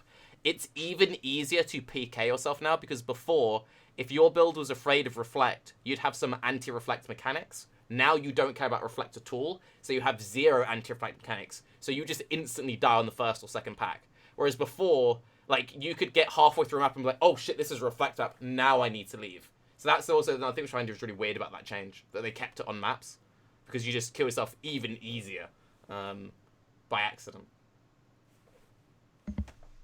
I agree. It's true. Yeah, I don't really get it. I don't know. I would really love for them to clarify why they just keep it. Shut up, CuteDog. That's toxic, dude. I'm That's so sorry. that's I'm in a toxic. toxic mood, man. I don't know. See, that's what I was saying. I'm gonna I could have had this reflect discussion before I pulled the Ziz and killed myself a map reflect. Now I can't have an opinion, but I still want to. Shit. Yeah, I would really, because I feel like that went through. Even with me, that went through. Because I never thought, I was like, what idiot kills himself to accidentally putting in reflect, right? Like, you gotta be an idiot. But then I did salty about this. No, but I when we were initially hearing about the reflect changes, they were like, oh yeah, and we're keeping reflect on the maps, and I was just like, yeah, okay, that's fine. But now, I don't know. I haven't really put much thought into it, you know? I think also from a completely new player perspective, it's kind of backwards. Because if you've never played the game before, and they've removed reflect from most of the game, the first time you encounter it will be in maps. So you'll be like, oh, reflect. Oh, so is that like thorn flesh or something? And then you kill yourself. Oh, that was fun. Most people play standard now, so it's not the extent of like, now it's like, what, 80% of the player base is standard, so it's not as punishing. That's the thing too. So it's maybe not as bad. But like, if you imagine this in old school PvE where like everyone was hardcore, it's like you imagine you finally get past Katava, you finally get into maps. Oh, reflect. Oh, so like all the mobs do mortars. That's kind of cool. Dead. Shit. Yeah, and Could you imagine that though? That I feel like that'd be worse. That every single mob was shooting the reflect projectiles at you. Jesus. Yeah, but that's the thing too. So like, again, in my opinion, you gotta be real. There's gotta be something off about you killing yourself accidentally to putting in a reflect map, right? So I thought like, oh my god, this is my worst rip ever. But then since like 80% of the player base plays standard now, everybody was just like, oh yeah, I do that like 6 times per character. I constantly put in like reflect maps in accidentally, you know. I'm just like, whoa, okay, shit. Maybe it doesn't bother people as much. And since, you know, the game, I guess at this point shouldn't be balanced around hardcore, maybe that's just their reasoning that it's not going to be a big deal. But then they changed the blood magic, so I don't know. It is like weird. Before we move on, and we probably should move on, but I don't know if you guys have this as well. I whenever anything happens and someone's like, oh, Tarke, what's your point of view? I just feel like so out of touch almost, because it's like I'm coming at this from the point of view of someone who plays hardcore. Most of the player base doesn't play hardcore. I'm coming at this from the point of view of someone who's played this game for like 5 years. Most people haven't played this game for 5 years. And I'm also in this weird thing where like I don't think of myself as a very good player, but then people be like, oh, you're a streamer, you're an elitist, you play all the time. So whenever like someone asks us, oh, what do you think of X? It's kind of just like, I don't know, man. Whatever you enjoy. Yeah. That's rough. If you just be a scrub like me, you get to keep in touch with people. It's good. Then you don't need to worry about that. But Ziggy, you've just played Just get worse softcore again. 2 leagues in a row. You always alternate. Oh my god. How many people you had rage at you for not playing hardcore this league? It's not that bad. It's Okay. not that bad. Okay. People don't really do you care get as the much as they opposite, used to though? about that. What's Do you that get when I the- swap back to hardcore? Yeah, like people saying, "Oh, hardcore, try hard, idiot." Yeah, I feel like that's actually stronger now than the reverse. The game is a lot more softcore players bitching at hardcore players than the other way around. Like it is Yeah. crazy. It's true. These days, I'd say probably a bit more. Yeah. CuteDog disagrees. I'm just gonna say that I beat Raiz in the Elementalist solo self-found hardcore mayhem race. I was 4 levels above him. I mean, Oh, the race that I quit, right? Yeah. Well, I quit too Same. later on. Also, No, I agree. I agree. Also, I'd like to say I came That in was a good second. job. I came in second place to the best racers in the world, and they were on a team. I came in second place. If you remember that, it was a Katana kill. Oh yeah. Oh Second right. place, I I wanted was going to- against Dead and Doom, Noogie, Right. Gucci, someone else. Don't They remember. probably were RMTing too. Yeah. So I came in second technically, place though. they had a Second place. trader also. Yeah, bitch boys. Hate those bitch boys, but you still beat him, so. Oh Second no, place. well, it's second place, yeah. Yeah. Almost though. It was Easy game. easy game. It's true. So now that we have CuteDog as the new professional racer on the team, how are you enjoying Abyss? I think we can all agree Abyss is pretty awesome. It's cool. The Abyssal Depths, a little bit narrow, a little bit, you know. It's like you get The cave is a little bit narrow. Well, I have shield charge in here. Just get stuck on every wall. There's no clear path to where the lich is. If there even is a lich, I like the lich fight. It's cool. But How many I liches still, have you guys had? I've had one after they buffed it. Yeah, immediately after they buffed it, I got one. I had 5 and haven't played since they buffed it. I've had but 3 I- total. You've had Yeah. 5 liches? Jesus. A lot. I mean, dude. I was like 96, so Fair getting to 96 is like 20 hours every day for a week straight. It's pretty ridiculous. I mean, I Fair was enough. like 90. I fully shaped my atlas when I was 95 and like 20%, or before. And like the craziest part was that's why I'm saying you get so much less experience, so much harder to progress through the atlas, because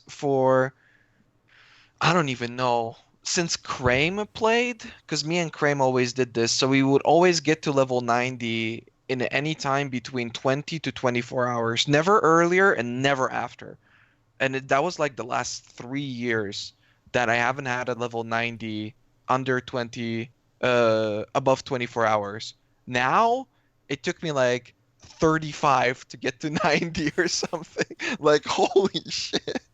So you play a lot more, and it's not that, again, it's not that you get less XP. You still like, you play this amount, right? You still go through this content, so it takes a lot to get this. But I also feel like I was kind of lucky, yeah, with the 5 liches. I don't know. I feel like a lot of other people have been reporting a lot less. That's very lucky. Like, I haven't done that much mapping because I've been role playing good at, and every build I play is bugged. But yeah, that's crazy high. Yeah. I feel like, so last time we talked about Abyss and the liches being really rare, and well, we talked about the fact that you couldn't buy your way into them. Yeah. And I was pretty like excited about that fact. I was like, yeah, cool. We have something that's not just an economic, you buy your way into the lich fights now. However, now after playing it and seeing how rare they are, and them buffing it is obviously going to help a bit, but the problem is that you don't have any sort of like granularity, I guess, in terms of like, you don't have a way to progressively work towards it. It's just this rare thing that may or may not occasionally happen. You don't like, I think I saw a suggestion that was like, every time you defeated the totem in Abyssal Depths, you got a little closer to getting a lich fight. Something like that, I feel like would actually be good. So I don't know, maybe every 10 times you killed it, you got a lich fight or whatever. You got 1% But then closer still to a keep it lich fight. randomized? Like you could get it before that, or? Yeah, I guess so. Like have some way of like, you're making the lich angry every time you kill one of his totems in one of his areas. So you're more and more likely to see them every time you run one. Some like way of working towards it, so you feel like you're actually progressing towards it. It's not just some like random thing that you feel is never going to happen. I mean, Would make that you're basically actually fun. just talk about adding a pity timer. And I've been saying for a while that this game should Kind have of, yeah. some form of pity timer. It's But just you have to every work. time. You have to work on it though. Like you still have to actually go into the Abyssal Depths and do something to make it happen. Yeah, that would work in a lot of cases, I feel like, because you so often do get the whole streamers are so lucky. I've been playing for 10 million hours and I've never had a 6 link, blah, blah. Like, you get this a lot. But if you had like a sense of progression for a lot of these things, yeah, I think that's a great idea. Do you guys backtrack in the Abyssal Depths, or? No, I'll just go straight to the room. Yeah, I'll stop doing it now. I'll At stop the backtracking. start, I was, because one thing that I will say, which I liked about Abyss for leveling, is I don't know if it's also because they've changed density, but now I was like naturally out leveling zones, just like skipping ahead because of how much extra XP I was getting from Abyss. So that I really liked. But one thing which I think is kind of weird about it is that they're still like really rare, but because they've got such a small loot table, and that's I think one of the awkward things of them, that they're kind of fucked by the loot table, that they can't make them too common because they always drop a item. And it's like currently in hardcore I was looking, and the 2-socket belt when I last looked was like 4C, which is crazy. Mm-hmm. If you think about how powerful that item is, and there were hundreds of them. In softcore they must be even cheaper. Started as 30C the first couple days, and then now it's like 2C, I think. Yeah. Wow. The helm, shit. the helm is like 5C. It might have gone up because we Wait, were the talking helm about is it. But like, 5C in softcore? yeah, What but the like, fuck? it's Yeah. so common. It's so common. The one that, like, Abyssal socket is a bit more than that, but yeah, the one Abyssal socket ones are pretty cheap. yeah, I think I sold a 2-socket for like 40C. Yeah, I think I sold a 2-socket earlier today for like 25C or something. But like, You mean the belt or the? No, the all the what- items the helmet. can roll like between 1 to 2 sockets, and then the belt is always 2. Wait, the helmet can roll 2 sockets? I had 2 sockets on my helmet, so my helm was Yeah. 2 sockets with flat lightning damage, life, attack speed, lightning damage, then flat lightning damage, attack speed, lightning damage, life. And then I just had the 2 open links was curse on hit, poacher's mark. Oh my god.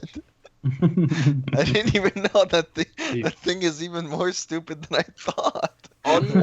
On my last character, I had something like 6 sockets on gear, and then like 6 on tree and stuff. I planned out a Scion build with 14 dual sockets on tree. I was just like, seems good.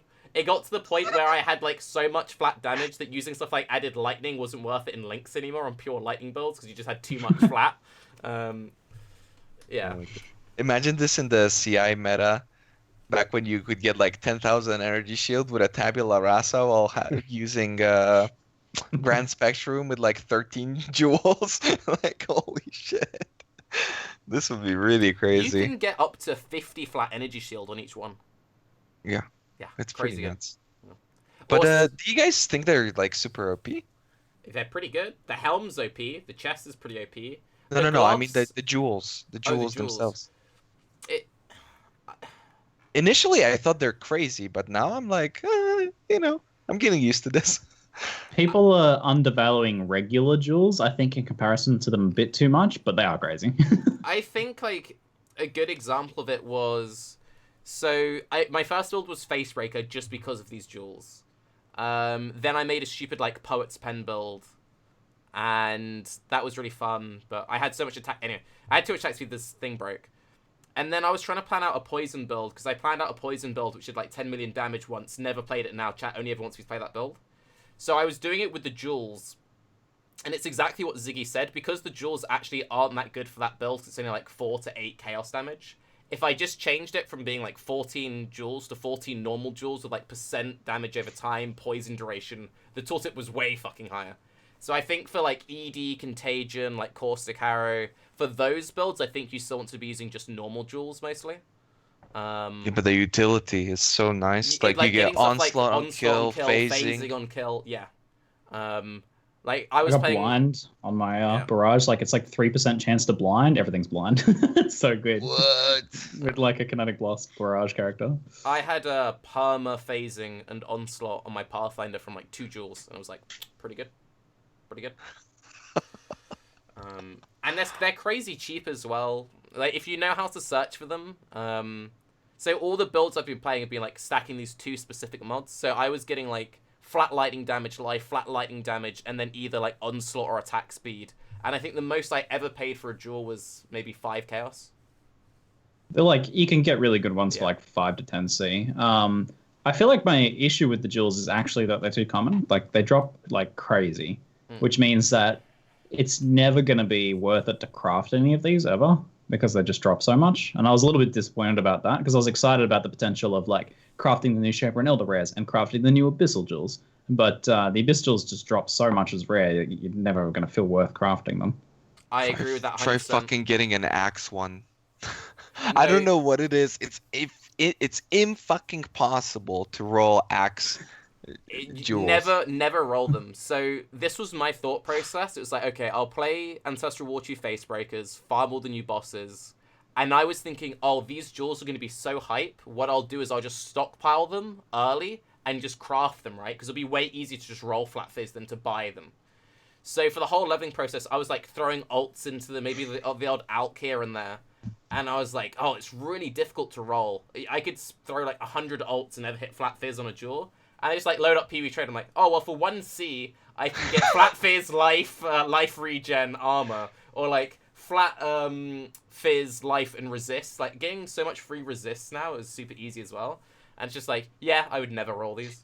There's just so many. Most people who probably have like a random tab where it's just like, I've got these tab, I throw all the like not so obvious jewels in there, and they still sell for like 3C a pop, and then you just like vendor recipe them over if they don't sell for too long. It's just, Like everybody's like, I get piles of axes, just no claw.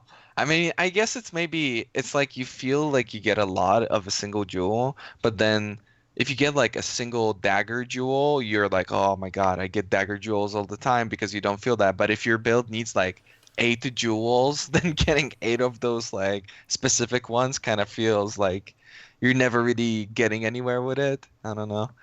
Yeah, I'm playing a Abyss jewel stacking Wander at the moment, and I felt like I bought out the entire market of Wand jewels at the time. Because I'm like, I'm planning for like having 12 of them. So I'm like, I bought out all the high level ones, and I'm like, yeah, I might buy some low level ones. it's even worse. They're still though. pretty good. Like, you must have this a lot, Ziggy. So I had this thing where it's just like, oh, I'm playing this build. Oh shit, I'm gonna have to tell people I'm playing this build. So you're trying to get like 15 of these fucking items, and your viewers are like, oh, I want to get this build as well. This looks really cool. I was actually joking for a long time that I wasn't actually playing a Tempest build. I was playing a Doomfletch build, but I was just telling people I was playing Tempest to throw them off the scent of the jewels I wanted. Yeah. And then that's the best part when you're like, oh fuck, I don't want to tell anybody what build I'm playing because then the prices are gonna skyrocket. And you're like, okay, let me just hold back on this build, trade in the meanwhile, and then I'm gonna be fine. And then you wake up the next morning and Mathil made your build, and it's just like, fuck. I've been there. Why? And then not only do you have to deal with that, but also the entirety of the day is like, why are you playing Mathil's build? Are you copying Mathil? Like, oh, why? Yeah, I really want to play Frostblade's Ancestral Call at some point, but I gotta give it like a month before I do that. Otherwise, I'll be copying Mathil's build.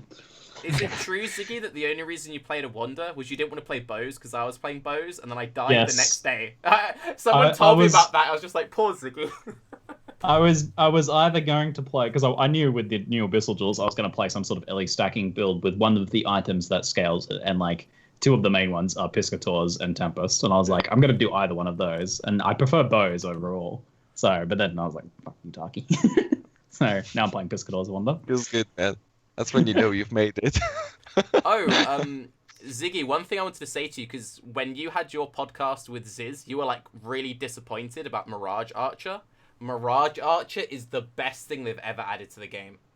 And there's some really cool things you can do with it. So first I wasn't disappointed, but you were like in tears. You're like, I wanted a channeled skill. Why did they give us Mirage Archer? I would prefer a new skill, yeah. I do agree with you. But okay, so cool things you can do. So first chat's like, well, if you math it out, it's only 30% more damage.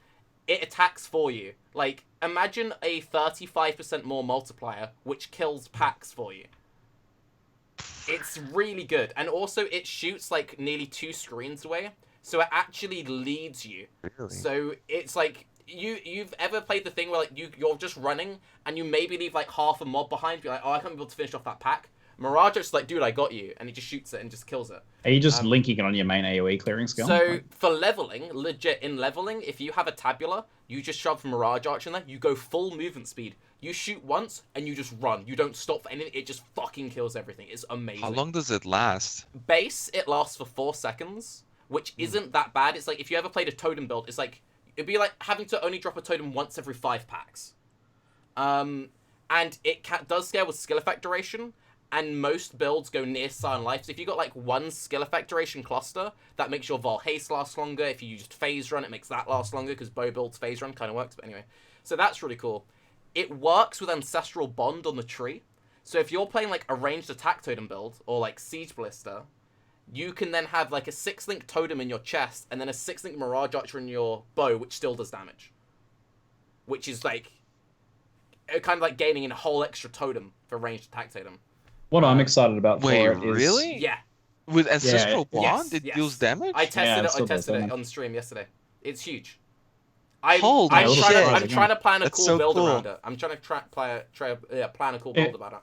It makes sense because it also doesn't give you like on-kill effects and stuff, so it is kind of like a totem sitting on your head. It's not tagged as a totem, but it works kind of the same way. Technically double dips with frenzy charges. If you play a raider, because it benefits from all of your damage, raider has frenzy charge on hit. The Mirage Archer gives itself frenzy charges up to a limit of 3. Really? Yeah. Oh shit. The other thing, and this is totally intended, ZiggyD, it sometimes feels like it eats projectiles for you. It could just be like you just dodge, but it sometimes feels like it's doing some weird shit. Also, it Grabbing balls. It shoots downwards, and shooting downwards doesn't sound important, but it's actually like if you play like LA, because LA like does the AoE overlap. You shotgun the ground. It shotguns into the ground. Oh shit. It's like, seriously, my last character was called... I sent an email to it saying, can you rename my character to Tarke Glowy Boy? Like, legit, Mirage Archer is babe. Every build has to be Mirage Archer build. I thought it's gonna be decent for leveling, but I didn't... Yeah, now that you're talking about... And what's especially cool is that, yeah, if it doesn't count as your damage, that's so ridiculous, because you can still... Like, that's charge generation, so you can, for instance, get overcharged with, like, degeneration effects, so you can poison or something with this thing, and then you're going to be getting charges. So if you're playing a totem build and you've got Mirage Archer active, you don't have to place down a thing. Instead, you've got another totem that moves with you, creates charges, and kills mobs. Like, what? That sounds really fun. It's like, it shoots things so amazingly far away. And it just, like, if you play Tornado Shot, Fork, or Chain, or anything like that, and that was, like, a really popular, like, softcore ladder pushing build, is, like, Vol burning our single target, then just, like, Fork, Chain, Tornado Shot. It just takes that and just, like, dude, I got you. Just, it does everything. It's, like, babe. I'm gonna play that shit now. It's so good. I'm trying to come I up was with thinking what to level with that is isn't Sunder, so yeah, there you I was go. like It's considering so cool. about checking it out. I'm fucking hyped now. So cool. Hell yeah, let's do it. And then it's gonna suck, and I'm gonna hate Tarke forever. It is bugged though. Just before you get too hype, it doesn't work with on-hit effects, so you can't use it to curse for you, and you can't use it to, like, for example, the gloves, the new Abyss gloves, which give you Intimidate on hit. It won't proc those. Oh really? Yeah, because I don't know why it doesn't work with on hit. That's weird. I'll just equip a Belt of the Deceiver. It's best in slot anyway, right? See you later, Belt of the Deceiver. It's like I'm fucking level 20. I equip a Belt of the Deceiver, and instantly like 10 people question that shit in chat. Like, guys, relax. I'm level 20. Like, it's still a pretty good item. Just my favorite thing with it anymore. My favorite thing about Mirage Archer though, so like when I first started leveling it a few days ago, it's like, so Tarke, how's it feel in red maps? I'm like level 10. They see me, I haven't even got it. Like, so is it good in red maps? Does it scale? I'm like, I don't fucking know. I'm still in Act 1. What are you doing? Every 2 minutes. Hey Tarke, so Mirage Archer, is it good in red maps? It's like, I don't fucking know. Like, go away. Does it leech to you? No. Okay. I wouldn't. It doesn't leech to you, doesn't proc heralds. Okay. But it scales with your damage. That'd be nice with Bowslayer. It doesn't have any sort of actually no, never mind. Never mind. I wasn't thinking anything. You can whisper me that afterwards, yeah. Whoops. Yeah. Okay, so what was the verdict on the jewels? We think they're okay. Like, they're OP, but not as OP as Shaper items, so they're fine. I mean, they're here for a challenge league, so I give a fair bit of lenience to anything being a bit OP if it's just here for a challenge league. They're fun. I think they're gonna stay more than any. I like them. I think again, the words from Ziggy, the right type of power creep. I know he applied it to other stuff, but it really resonated with me well now. And I think, like, Abyss is one of those leagues that will 100% stay in the core game. Like, it's just designed that way. Because they've been adding so many leagues that only a part of it, at least recently, I feel like, stays in the game. This is clearly like a this is staying, guys, type of thing. Which I'm okay with. I mean, it's definitely not Breach. I think know. it's better than Breach. I much prefer Really? it. Yeah. I really like it because not only that, it's power creep, but you have to build around it. Like, it's changed the way I look at the skill tree, which is huge because I'm trying to get more jewels. But it feels way better than Breach in my opinion, because with Breach, it's kind of like, oh, you enter a dead Breach. Fuck. It feels bad sometimes. It's like, oh, this is a dead Breach. Whereas Abyss, you can have multiple Abysses open at once. You just pop through it, you burn through it super quick. That's the big one. It's so nice to be able to open multiple. Like, it was one of And those especially when they go the opposite way, that's the best feeling ever. You're just like, yes, 2 abysses in one spot, let's fucking go. You just see them on the mini map going away. You're just like, no, come back. I think I don't like it as much as Breach. There's some things I like about it more than Breach. Breach picking up the loot afterwards is a fucking pain in the ass. Oh my god, picking up all the splinters in a big circle. I think, though, Breach would overwhelm you more often. This is more about nasty rares. Like, the more and more I play it, the more I think it is actually pretty different to Breach. It's got a similar kind of underlying feel, but ultimately you're fighting strong rares versus being overwhelmed by a shitload of mobs that are sort of, like, fully surrounding you. And backtracking is annoying. Like, half the time they go backwards through the map. So, I see, like, I tune into Ziz's stream. He's pushing for 100. I see him not opening the abysses or just ignoring them. And then, like, when they do Breach, though, they're definitely not ignoring those. No, like that as well. But saying that, to be fair, in Mayhem, we skipped Breach. Okay, it was too slow even, was it? Yeah, because it was one of those things of, if we can chain strong boxes in an hour, and because it was always on the hour, it's like, we could clear a map in, like, 30 seconds, or we could spend a minute in a Breach. So what we would do is, we would open it, we'd kill, like, 2 packs and move. Open one, kill, like, a pack and move. Only time we would stay is if there was Chayula. Only time. It's really good, though. I think Abyss is really good. Especially with the minimap effects. So good. With this specifically, like, he was using a light poacher, so... He off-screens them anyway. Like, why would you chill out on an Abyss if you can clear a map in 30 seconds, you know? True. It just doesn't really make sense. But for me, they're... great. They drop maps, you know. They're really nice. I never had like a massive boner for Breach, to be honest, and I like Breach more still, despite that. But they're pretty cool. Lich fights are cool too. A lot more accessible than the Breach stuff for sure. I think the Breach Lord maps were more interesting than the Abyssal Depths and the Lich fight.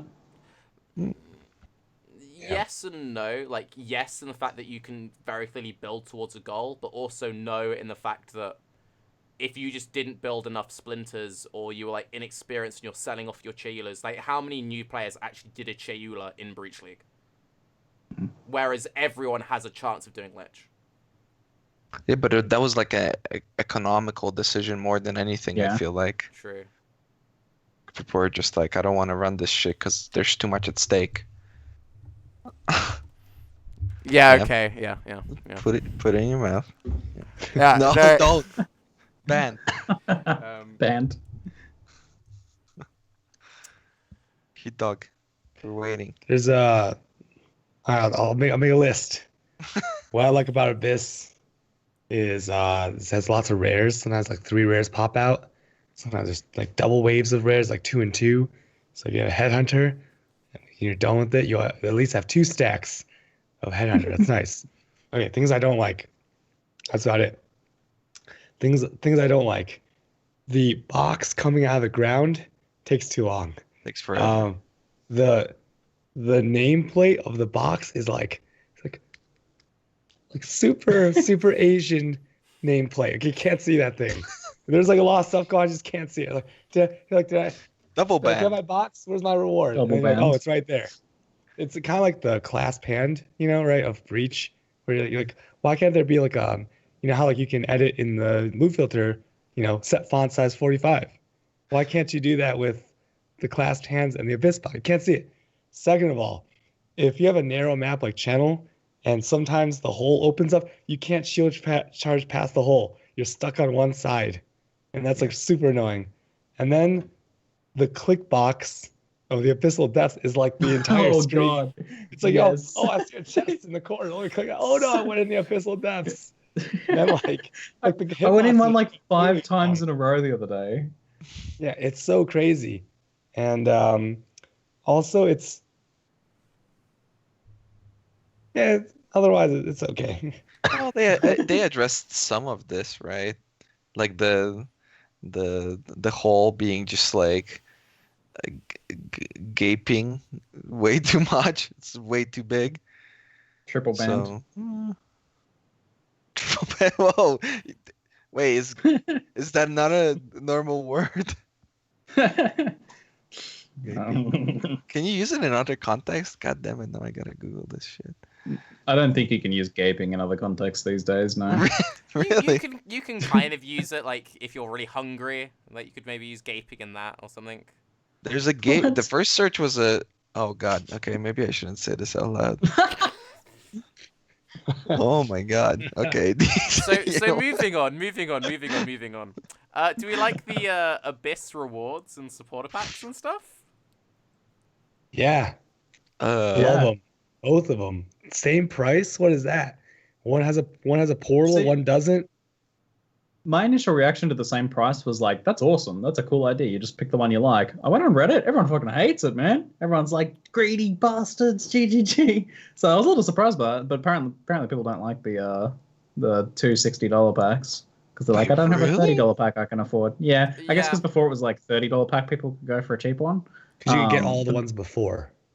Yeah, I would like. I think though that the quality of these is far beyond what we've seen out of these in the past. So, I think they've probably considered that in the price point and just gone for two really high quality ones. You pick the one you like more. I'm not gonna lie, I bought both. they A look bunch of people out. will. They're like the bet. I personally won't use them, therefore I didn't buy them. But in terms of like design and actual quality, I think they're the best sets we've ever had in the game. And the coolest thing is too that they interact so freaking well with other MTXs. I feel like we've Yep. never really had that before. It was like, oh, if this accidentally works together, then that's fine. And this is like the character effects and the different types of helmet effects and everything. It just works so well. Yeah, I actually sat there for like an hour on stream after buying them, just trying them with all these different MTXs. Some of it just doesn't work. You get a weird neck floating and shit. But some of the stuff works like so well and interestingly with other MTXs. Like finding combos with it was like, oh damn, this is really cool. But yeah, like they're really next leveled on these ones, I think. I feel like this is CuteDog's area though. Yeah. MTX. Also, the new mystery boxes, little monies, gotta get the monies because you gotta combine them. So you can't just have like one set. If you combine them, you lose the previous You version. don't have to. You don't have to, but like you know what they're doing. And then so I like spent like some money, a little bit of monies, trying to get the combinations. And then I was like, oh man, I'm not gonna get it, so I stopped buying them. But it's like it's kind of cool. We never had a combination set before.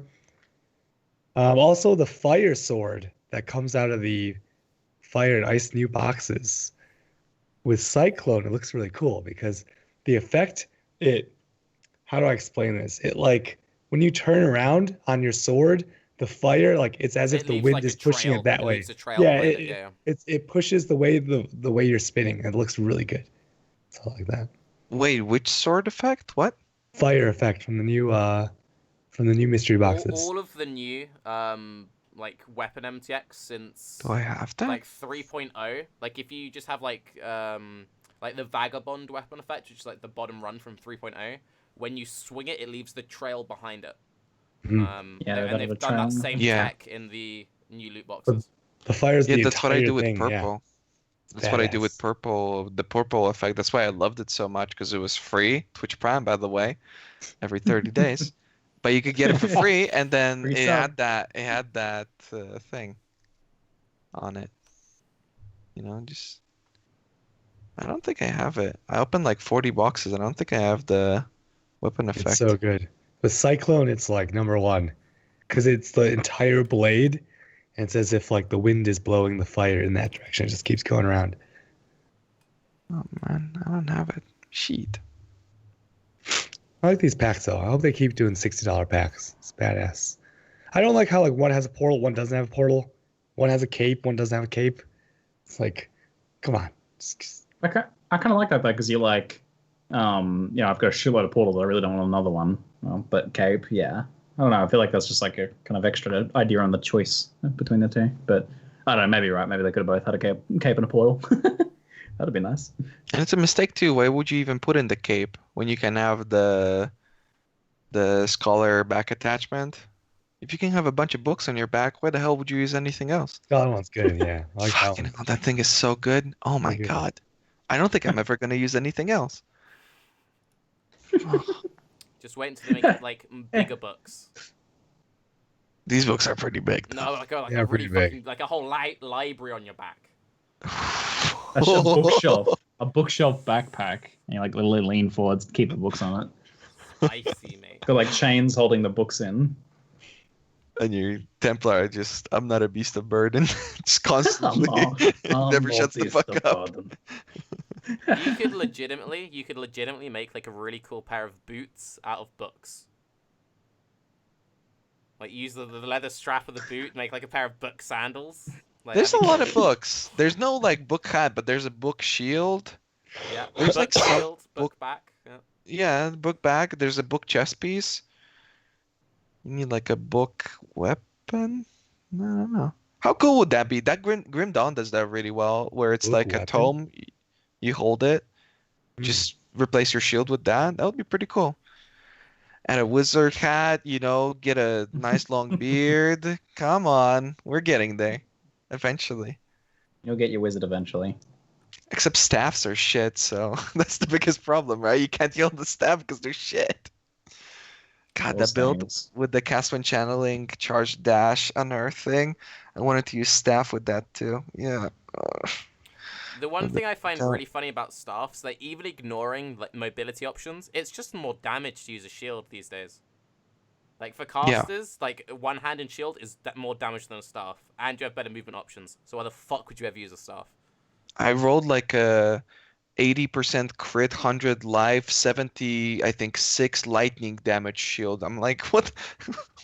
What am I supposed to do with this? Like, are you kidding me? I would never use anything outside of this. It's crazy.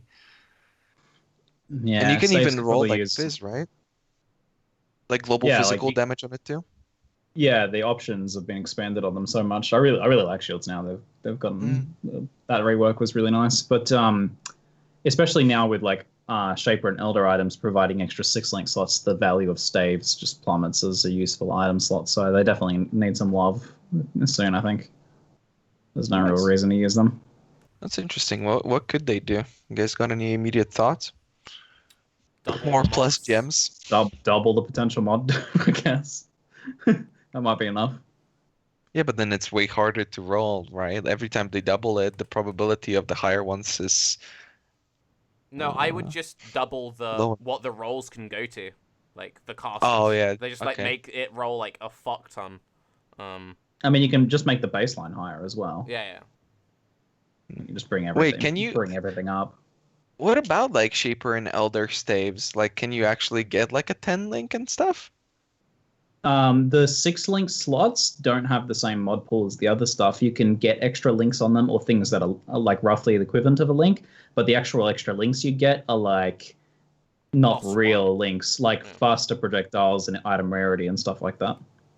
Item So rarity. you can get like a 7-link, but it's the real stuff. The real juicy stuff is you can get like base crit and stuff on a chest. So you can get some things that are super crazy, but not the actual support gems like you can get on a helmet or gloves, etc.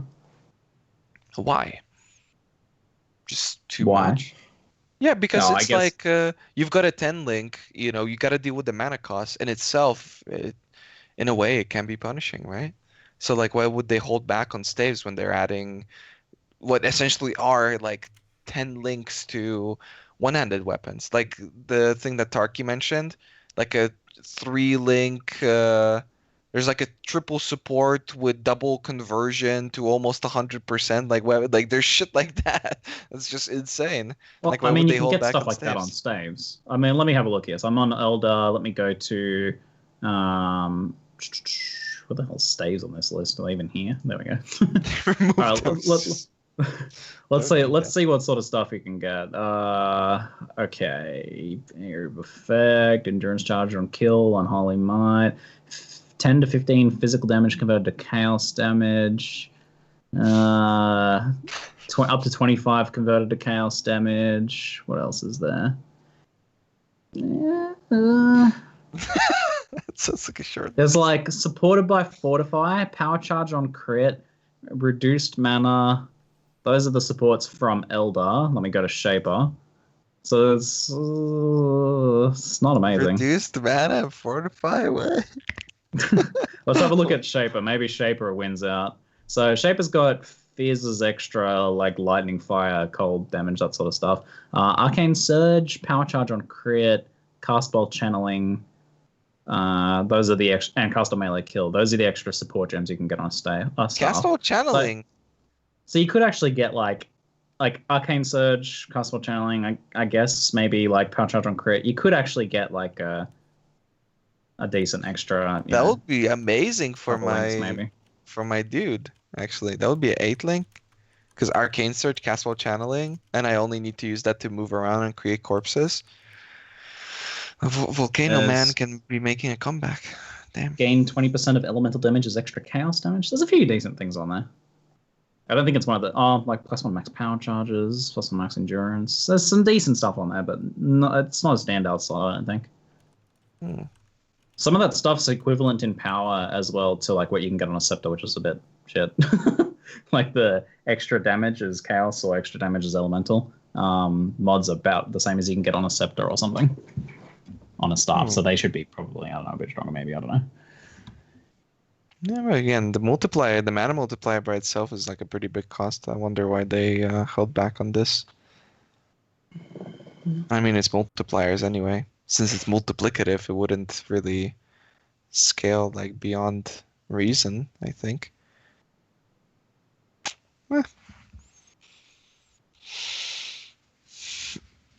Is that it? There's the other War for the Atlas stuff, and apparently chat's saying there's an infinite Elder exploit, which if one of you guys want to look at and tell me if that's something. I thought that the thing about that was you could kill him, but you didn't actually get anything from him if you cheated the system because of the way it checked it, unless there's something new happening. Yeah, this thing. Yeah, Uber talked about this too. I haven't really looked into it. The Chris response that they're looking into it. Yeah, I will say, I guess, if this is a new way of actually getting an Elder exploit to just kill him as much time as you want, this sort of stuff is really easy for GGG to track. They've tracked it in the past, and they've also like banned people in the past for it too. So just FYI, super easy for them to track if you're abusing it. Yeah, if you're duping, then they ban, right? Yeah, and I mean this is kind of duping. You're basically like duping an Elder map, I guess, like an actual Elder fight. It's borderline, but it's probably not worth risking, guys. Just for the record. No, if it's like creating infinite amounts of something that's like, I guess physical, which Elder influence in a way is, then yeah. But this is separate from okay, but then you can sort of like by putting in the same map. Like by putting in maps at the same time, right? In the lab, just creating multiple instances, you can in a way create, do the same thing, right? Just with the regular influence. Yeah, like what happens if you have like an Elder on a map and you put in the same map multiple times and then you kill the Elder?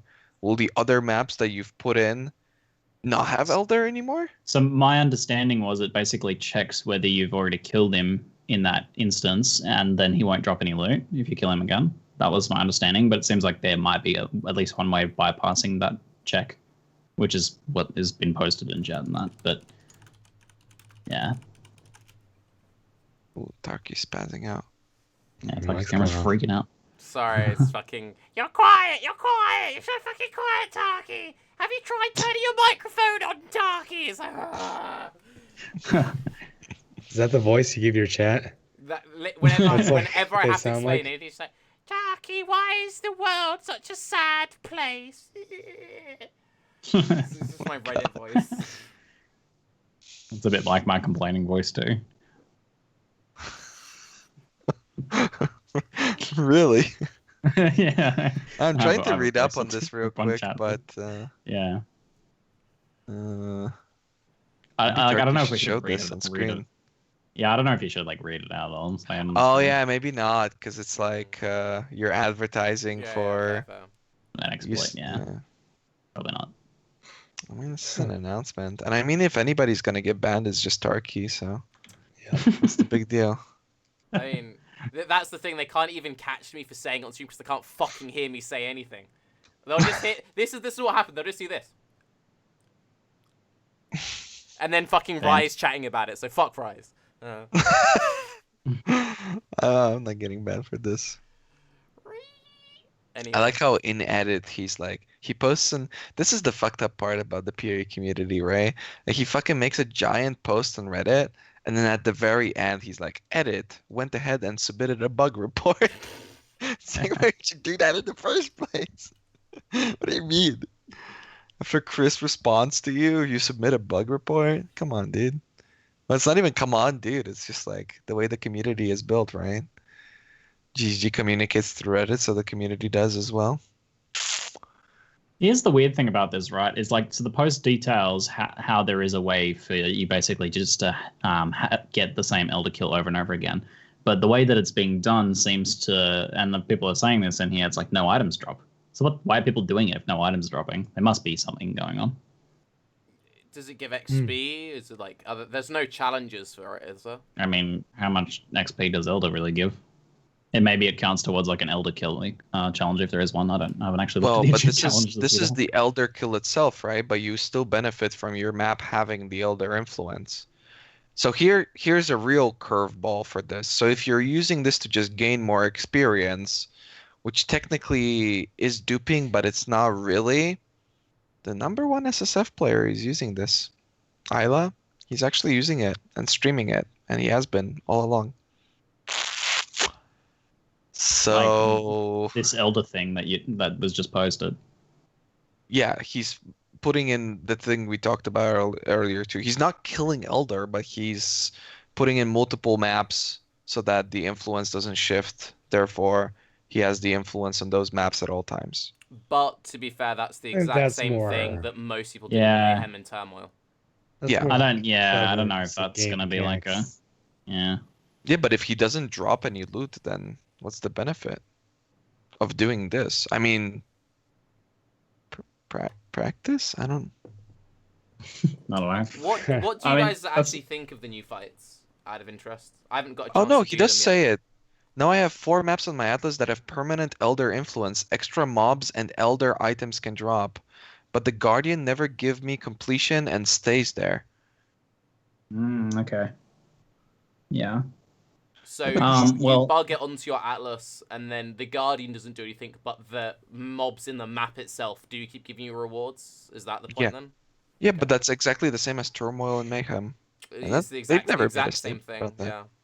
Yeah. Yeah, but Chris is threatening with bans here.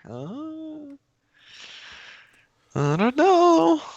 We'll see. I will say though, if like I don't know if that counts as an exploit what you described, but if it's borderline, I'd be super nervous streaming that sort of thing because Twitch will actually ban you for streaming exploits. May not be With effective the- now, but Twitch with the actually cooperates Guardian with thing, companies.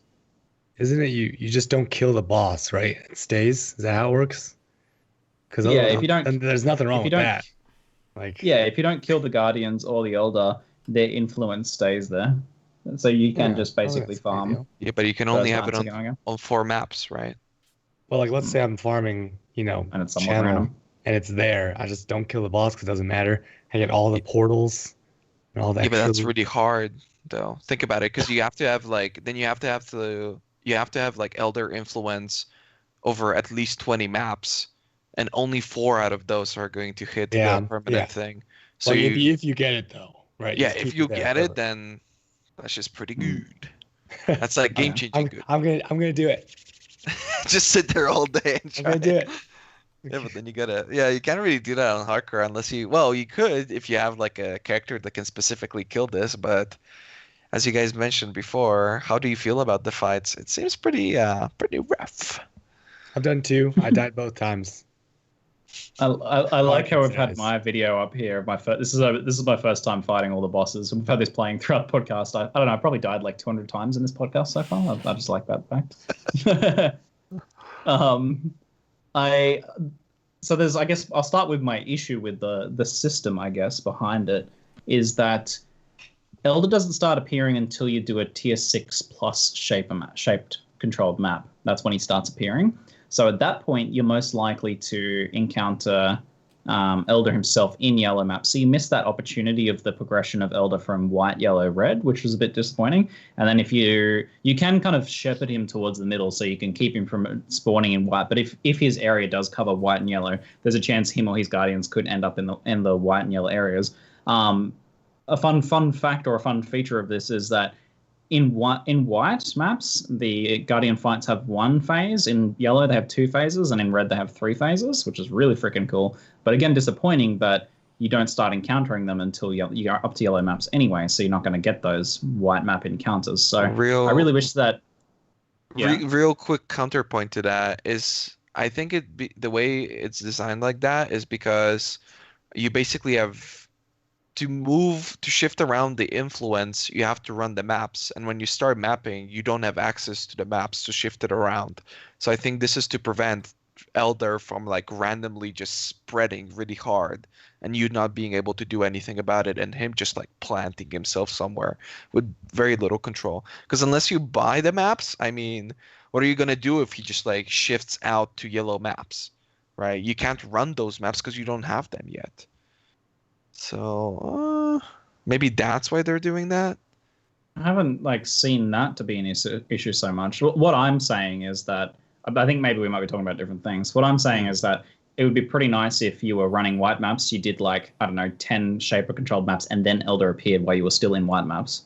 I feel like the fact that he doesn't appear until you get to yellow maps is a bit disappointing because you're not getting that. You don't get to do the white Elder, then the yellow Elder later, and then the red Elder later after that. So you just kind of straight away go to yellow Elder, which I thought was a bit disappointing. No, yeah, then we're talking about the same thing.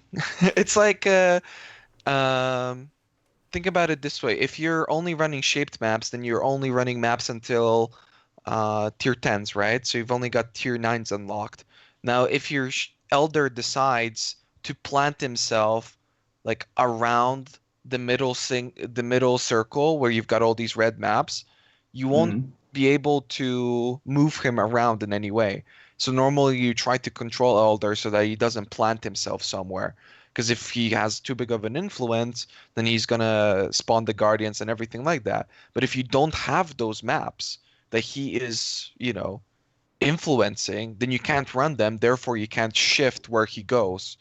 So if you were to do this from the very beginning, then he could just spread in a way that's completely uncontrollable for the player. Because you just don't have those maps. So I think that's why they're doing it on yellows, because he can spread back, and because you've already got white maps, you can cut back on his influence. That's like the only reason that I can see them doing this. In theory, the same problem would happen if he spawns in yellow and he just goes into red, but he doesn't do that. Like, there seems to be a bit of a limit about how far he spreads away from maps you haven't discovered. They can spawn in a map you haven't run yet, but it's pretty close to the ones you have run, so I doubt it would really be an issue. It's not an issue right now. The only part that I don't have unlocked is the bottom right part where I just got really fucked over by maps. He just spread everywhere over there and just planted himself on my estuary, and now I'm screwed because I couldn't do anything about it because I just did not have those maps. I just never got them, never found them. So, and he just traveled there randomly, and that was the worst part too. That if he spreads himself over maps that you don't have, you cannot fucking see how many maps there are, because it stops showing the circle with the maps. So you have to like hover over it. It's impossible to see. So normally you'd be like, okay, there's like, he's controlling like 15 maps, but now you don't even know how many maps he's controlling unless you go over every single one and check if he's controlling those maps. Okay. Out of interest, from an SSF point of view, how fucked is the Atlas now? Because you have the thing where you've got like 5 tiers, 3s, and you can't like vendor recipe stuff into it specifically anymore. You can vendor recipe a lot more. That you can do the shaped thing, but like I was watching Carve spend like a full day of mapping just trying to get this one like tier 6. He's just like, I've been ready to progress. I've got all these like 8s. I just can't fucking move till I get this one Yeah. here. That's happened for everybody. Okay, so two things. First of all, there's a lot less maps that you can't vendor into. That's for sure. Overall, hard maps to get, where in the past it would be like Bog and Rampart and Barrows would usually be the really, really fucked ones. Now there's maybe like 6 or 7. I'd have to check Carve's spreadsheet. It's like 7 maps I think that you can't vendor into. So that's a lot better. But they have definitely messed something up with like early map drop rates, where certain maps have such a low probability of dropping, and it's very clear. The same way Bog and Barrows and the last Atlas seem to have had a very low probability of dropping, because every single league, the same people would have the same exact problem of doing this.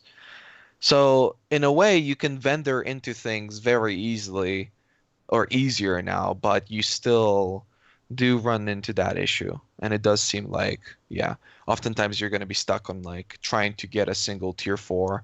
And it's like the only map that you can get, and it's the only map, and all you have to do is get a +1 or not even, and it just does not drop no matter freaking what. And I feel like that was, except Barrows and Bog, that was never really the case to be to this extreme. So overall, I think it's better. Though I think it's better. They just gotta mess around with the drop rates a little bit more. I would just talk about how awkward it is to get some specific maps. I definitely noticed that there was like this one like tier 2 map which just never fucking dropped for me. It's just like, yeah, Pen. That's the one. The guy in chat's missing Pen as well. Just doesn't drop. Yeah, there's like a Carve made a really amazing spreadsheet that helps out a lot, especially now that PoE Craft has the full Atlas, and it's also got the updated sextant ranges, because sextants now reach a little bit further. So that's like really, really, really good stuff. So the maps that are currently unvenderable into are Pen, Arid Lake, Cells, Ley Line, Port, Burial Chamber, and then Phantasmagoria Gardens, Mineral Pools, Temple. And then there's Shipyard and Primordial Pool for T10 and T11. So really, it's a lot less. Everything else you can vendor into. But yeah, Pen definitely, I've heard people have problems with that one. I personally had the biggest problem with Gardens. I think I ran like fucking 200 academies. It was really bad. So the actual Guardian fights was the original question, I think. That was the original question. Sorry. Yeah. Sorry. I think I sidetracked us a bit. The actual Guardian fights are pretty dope. I think so the guy that throws the fire daggers, that fight, like instantly I was like, oh, hello, GGG. Whoa. What are you doing here? This is interesting. So normally in PoE you just run circles around things at like a medium range and, you know, life's good. They gave him projectiles that curve. And I was like, hello there, this is interesting. You can't just do the exact same circle strafing movement when like you're playing this game for so long and you're just like doing the same thing at every boss fight and it works every time. And then all of a sudden it's like, hold on, what's going on? This isn't working. Why am I getting hit? Why can't I avoid this stuff? I was like, holy shit, I actually have to play this fight a little differently. I mean, you only really have to kind of like step into the other side of him, but just a small kind of design change like that is like such a big thing for making it an interesting fight. So they've done some new things with these fights that I think are really cool. A lot of them look really epic. The one that's on screen right now is where he has like the brass stuff swords flying around and slam down. Looks so good. The lightning one is like, I don't know if it's just me, but I can't figure out what the hell's going on in the lightning one. It's a freaking mess. Like, a lot of it's just like, so I guess he just does his lightning tendrils and I just have to flask through it. Like, you can dash to the other side of him and get like a brief moment of respite, but there doesn't seem to be like any kind of counterplay to this mechanic. And then the shit just randomly explodes, like the totem things that are around the arena just randomly explode with lightning damage, and there's random storm calls and shit going off, and you're like, eh. So that one's like, I think, a bit of a mess. But the rest of them are pretty good, Guardian-wise. What have you guys felt? I haven't done any of them yet because I've just been like doing other shit. But I've been chatting to Waggle because Waggle's been like face rolling all of them, and he was just kind of like, yeah, they're all fine. He thinks the cold/poison one is a bit of a joke because with Pantheon you can just ignore poison. So it's like if you're going to be farming that one, you just get that one node. It's like the boss does nothing. True. But that's one thing I find really amusing about it, and it's always just one of those things of like, with these games, you get someone who's just like good at the game, so yeah, they're all really fucking easy, and then everyone else I've watched doing Elds, they're like, this is so fucking scary. So I just find that funny. Yeah, for me, They're fun. the Guardian, the light, like they planted themselves in that bottom right map, and I was like, oh, it's fine. Everything looks pretty okay. I was watching it on Ziggy's thing. It like looks pretty okay, except the lightning one that seems to be a real clusterfuck. All I have to do is remove it from my estuary anyway. I check it. Yeah, estuary's got the lightning one. I guess it's staying there forever now. Like, yeah, I don't know about that. I haven't done it either, but I'm kind of preparing myself mentally. Yeah, we'll see. Hmm. Yeah. Cute. Have you done any of them, CuteDog? Done 2 of them. I've done the one with the jungle pod. Wait, actually, I've only done one, I guess. The one with the little jungle pod. You know, where like it's Poison. like he's in a cocoon, and then like the elder They're- puts him into a they cocoon all again. Yeah, they all start in cocoons. I think you're talking about the poison one. Or It's they're like water. it's like a green. balls? It's like a jungle. It's like a jungle valley layout. Oh, okay. Isn't it like I don't the know which one. islands or It was something? hard. I died like twice. It was really hard because you can't portal out, right? So With it's like- Essence Drain. yeah, with Essence Drain. Wow. I Yeah, was, that's I was hard. sitting there. I was like, oh man, this really sucks. But I did it. But the other 3 and the elder, I still haven't tried because I'm just doing like shape things. So I like How that you are can't the pull it out. rewards on them, by the way? I mean, they only drop 1 unique, it seems, each, right? And the first 3 that I did, I got a unique off each one, and then I blanked like 4 in a row. So it's probably like 50-50 or something, and I just kind of hit some streaks. But the uniques are not worth anything because I mean, tons of people can get them, and like they're okay. They're not as good as like so the Abyss uniques are all pretty damn good. These ones are like, yeah, I mean, I can see making a build with some of them, but otherwise they're not particularly rewarding. They're just a stepping stone to Elder, I think. speaking of boss rewards, can we talk about some of the map bosses, like Act 10 Katava and Scorpion boss? It takes like a billion times longer than like a normal map boss, and it drops the same loot. Right? I mean, that's a whole other topic, isn't it? I think we can chat about Boss that loot. briefly, but like the Scorpion I boss mean- just in leveling, like fuck, that takes way too long. It took so long, dude. You're like, I couldn't "Oh." figure it out either. It doesn't I do was any like, damage. It's just He like hit the door because you're supposed to like, I guess, push him. I only did it once. You're supposed to like push him through the door or something. He's supposed to go through some sort of like wall of sand. Because Yeah, I think you're supposed to like kill mobs around the tail, and then the tail jumps towards the door. I don't know. I thought basically, you he's fight like the chasing me, boss is room. charging at me, No, and no. then I have to. You have the first boss room, then there's the passageway. You You're walk to right. the tail does the slam, you walk forward, wait, does the slam, wait forward, does the slam. And it's literally, you stand on the tail, once it does the slam, it moves forward again. So you just go, walk to it, let it do slam, walk to it, let it do slam, and you just do that 5 times, then you go into the final boss room, then you kill it when it's not under fucking ground, high, under fucking ground. So, Oh, then I don't know. I felt like that's what I was doing the first time, but like she just wouldn't go into the next boss room, and I was just like, you what the run fuck? past it, if you run past it, she doesn't do it. You need to just like wait on top of it. The first time I Oh. did it as well, I was like, I just ran to the boss room, and I was like, oh. And then the second time, I was just like, just stand on it, okay, now it moves. Stand on it, okay, move. Stand on it, okay, move. Okay. Yeah, it sounds awful. Yeah, especially yeah. Kitava in a tier 10, right? Yeah, it's a tier. I think it's Belfry. Basilica, I think, or something. Belfry is, Belfry. yeah, it's like Belfry is like Act 5 Katava, I think. Yeah. I think, and then like Basilica is Act 10 Katava. So it's like No. weird. Wait, there's another. I know. There's 2 Katava bosses. Oh, okay. There's I think it's Lava Lakes or something. Maybe it's Lava Lake. Maybe I'm wrong. Okay. I don't know if there's 2 or 1. I pushed out on either, so. I haven't done the. How scary is the Act 10 Kataverin maps? Or not at all? I died twice. Well, I mean, I like, softcore characters, so I was just like zerging it.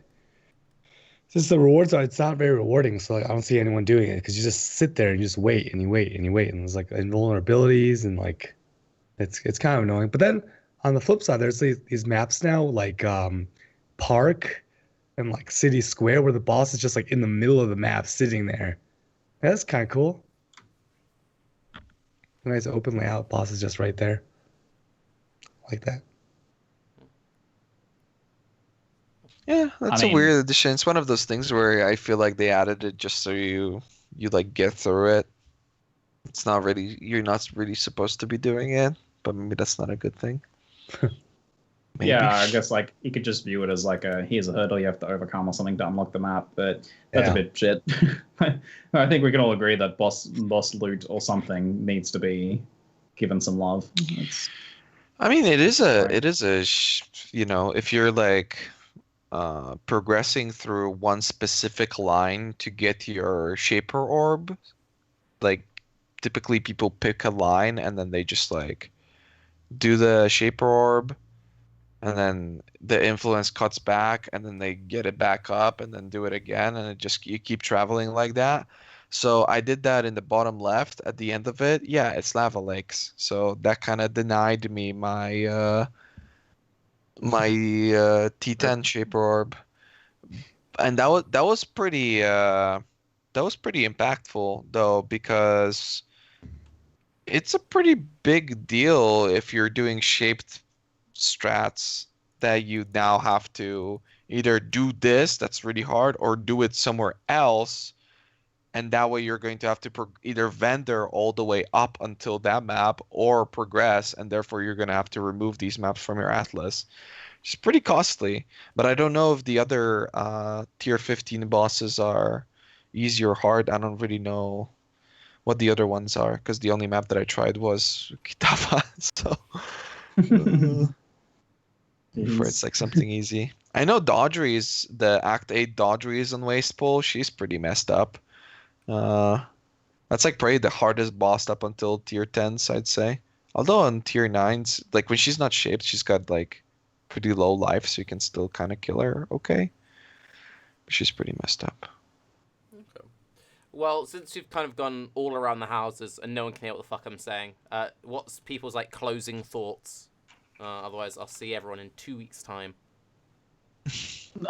Closing thoughts. This expansion is really fucking good. Holy shit! As a veteran player, it's like it's been a long time since I've felt so excited to like roll many builds and explore the end game, and the Atlas feels so massive, and we've got chase items. It's exciting finding rares again. It's exciting like exploring the Atlas to go hunt down those rares, and oh my god, it's Candyland, man. So as much as we get saltfesty about specific things that we'd like to see improved, holy shit, this expansion is really good. Yeah, really good. I agree. Even the league's really good. I thought the league's gonna be like, hey guys, Breach is coming back. It's gonna be great. I promise you. And I was like, yeah, I'm sure it's gonna be great. No, it's actually pretty cool. So yeah, I would give it the rating of, yeah, probably best expansion, at least the most fun I've had in PoE, probably since my other favorite league, which was Invasion, which was like almost 4 years ago now. So yeah, it's my favorite in a long time too. Yeah, I'd agree with that. Like, even though there are a few things that I question, I actually sent an email to Bex saying, pass my thanks on to the team. I'm having more fun this expansion than I have in a long time. Like, I do worry a little bit long term, and that's kind of just because it's kind of my job to worry about shit long term. But it's so much fun, and I'm absolutely loving this week. I mean, CuteDog, go. I just have some like. I was gonna say, closing thoughts. Don't worry about maps. T10, T11, super easy to sustain. Okay, like super easy. You'll get there. Don't worry about like if you can't sustain now in a week, you won't be able to run out of T10, T11s. You'll be fine. Yeah, I agree. Early progression is hard, and then once you're there, it's like a lot better. It's just that because it's like war for the Atlas, and Tarky was talking about long-term issues, and like how we've been talking how they like reinforce the sexton blocking and everything, and like the Atlas isn't quite what some people were expecting. I wonder if they're just gonna like how much effort does it take for them to just like shift this shit around every time, every league. There's like maps are just completely different now. Like they're in a different location, and every time you have to figure out this way. I feel like that would be a fucking immense amount of fun figuring out the Atlas over and over every league. Doesn't take that long to set this up, right? I don't know. It sounds like a lot of work actually, because I have to rebound. Like it's not just as simple as we're moving this map from tier 10 to tier 5. Let's just scale the numbers accordingly. I feel like you actually have to consider the boss and the mobs that can spawn in it and like balance it around that sort of stuff. So Yeah, I don't the know. boss is I like feel the like it's problem. yeah. I feel like it's actually probably a fair bit of work for them to do. I doubt we'll get that. I mean, it would be better if Kitava was a tier 1 map boss, right? Then you only do it once and you never have to worry about it ever again. That would actually be perfect because you've just done Act 10 Katava. You've got the practice. You've learned the mechanics. Yeah. You go straight back into it tier 1. Imagine God. that. People are just like shitting their pants. I've got 7,000 life. Is that okay for doing Act 10 Kitava? And then they finally do it. They're like, yeah. Then they get into maps and instantly have to do it again. Yeah, see you later, dog. This guy's never playing again. Would be Jesus. cool. I don't know. Well, on that, I would like to thank everyone for listening to everyone else talk. We'll see you again in 2 weeks. I'll hopefully fix the audio by then. Is anyone going to be streaming after this, and does anyone want to host? CuteDog with his red eyes. I guess I'll be streaming. Basically, that was me saying, Raiz, are you streaming after this? Because it's like 1 in the Right, morning I for figured. ZiggyD and CuteDog's Yeah, dying, no. so... I'll stream. It was fun. Yeah, it was really Thanks, fun. guys. Appreciate you guys. Cheers, guys. We'll Right, talk to you I'll Thanks drop for the watching. Thanks for the Skype chat, call so dudes. you're safe. Good fun. Bye. Bye.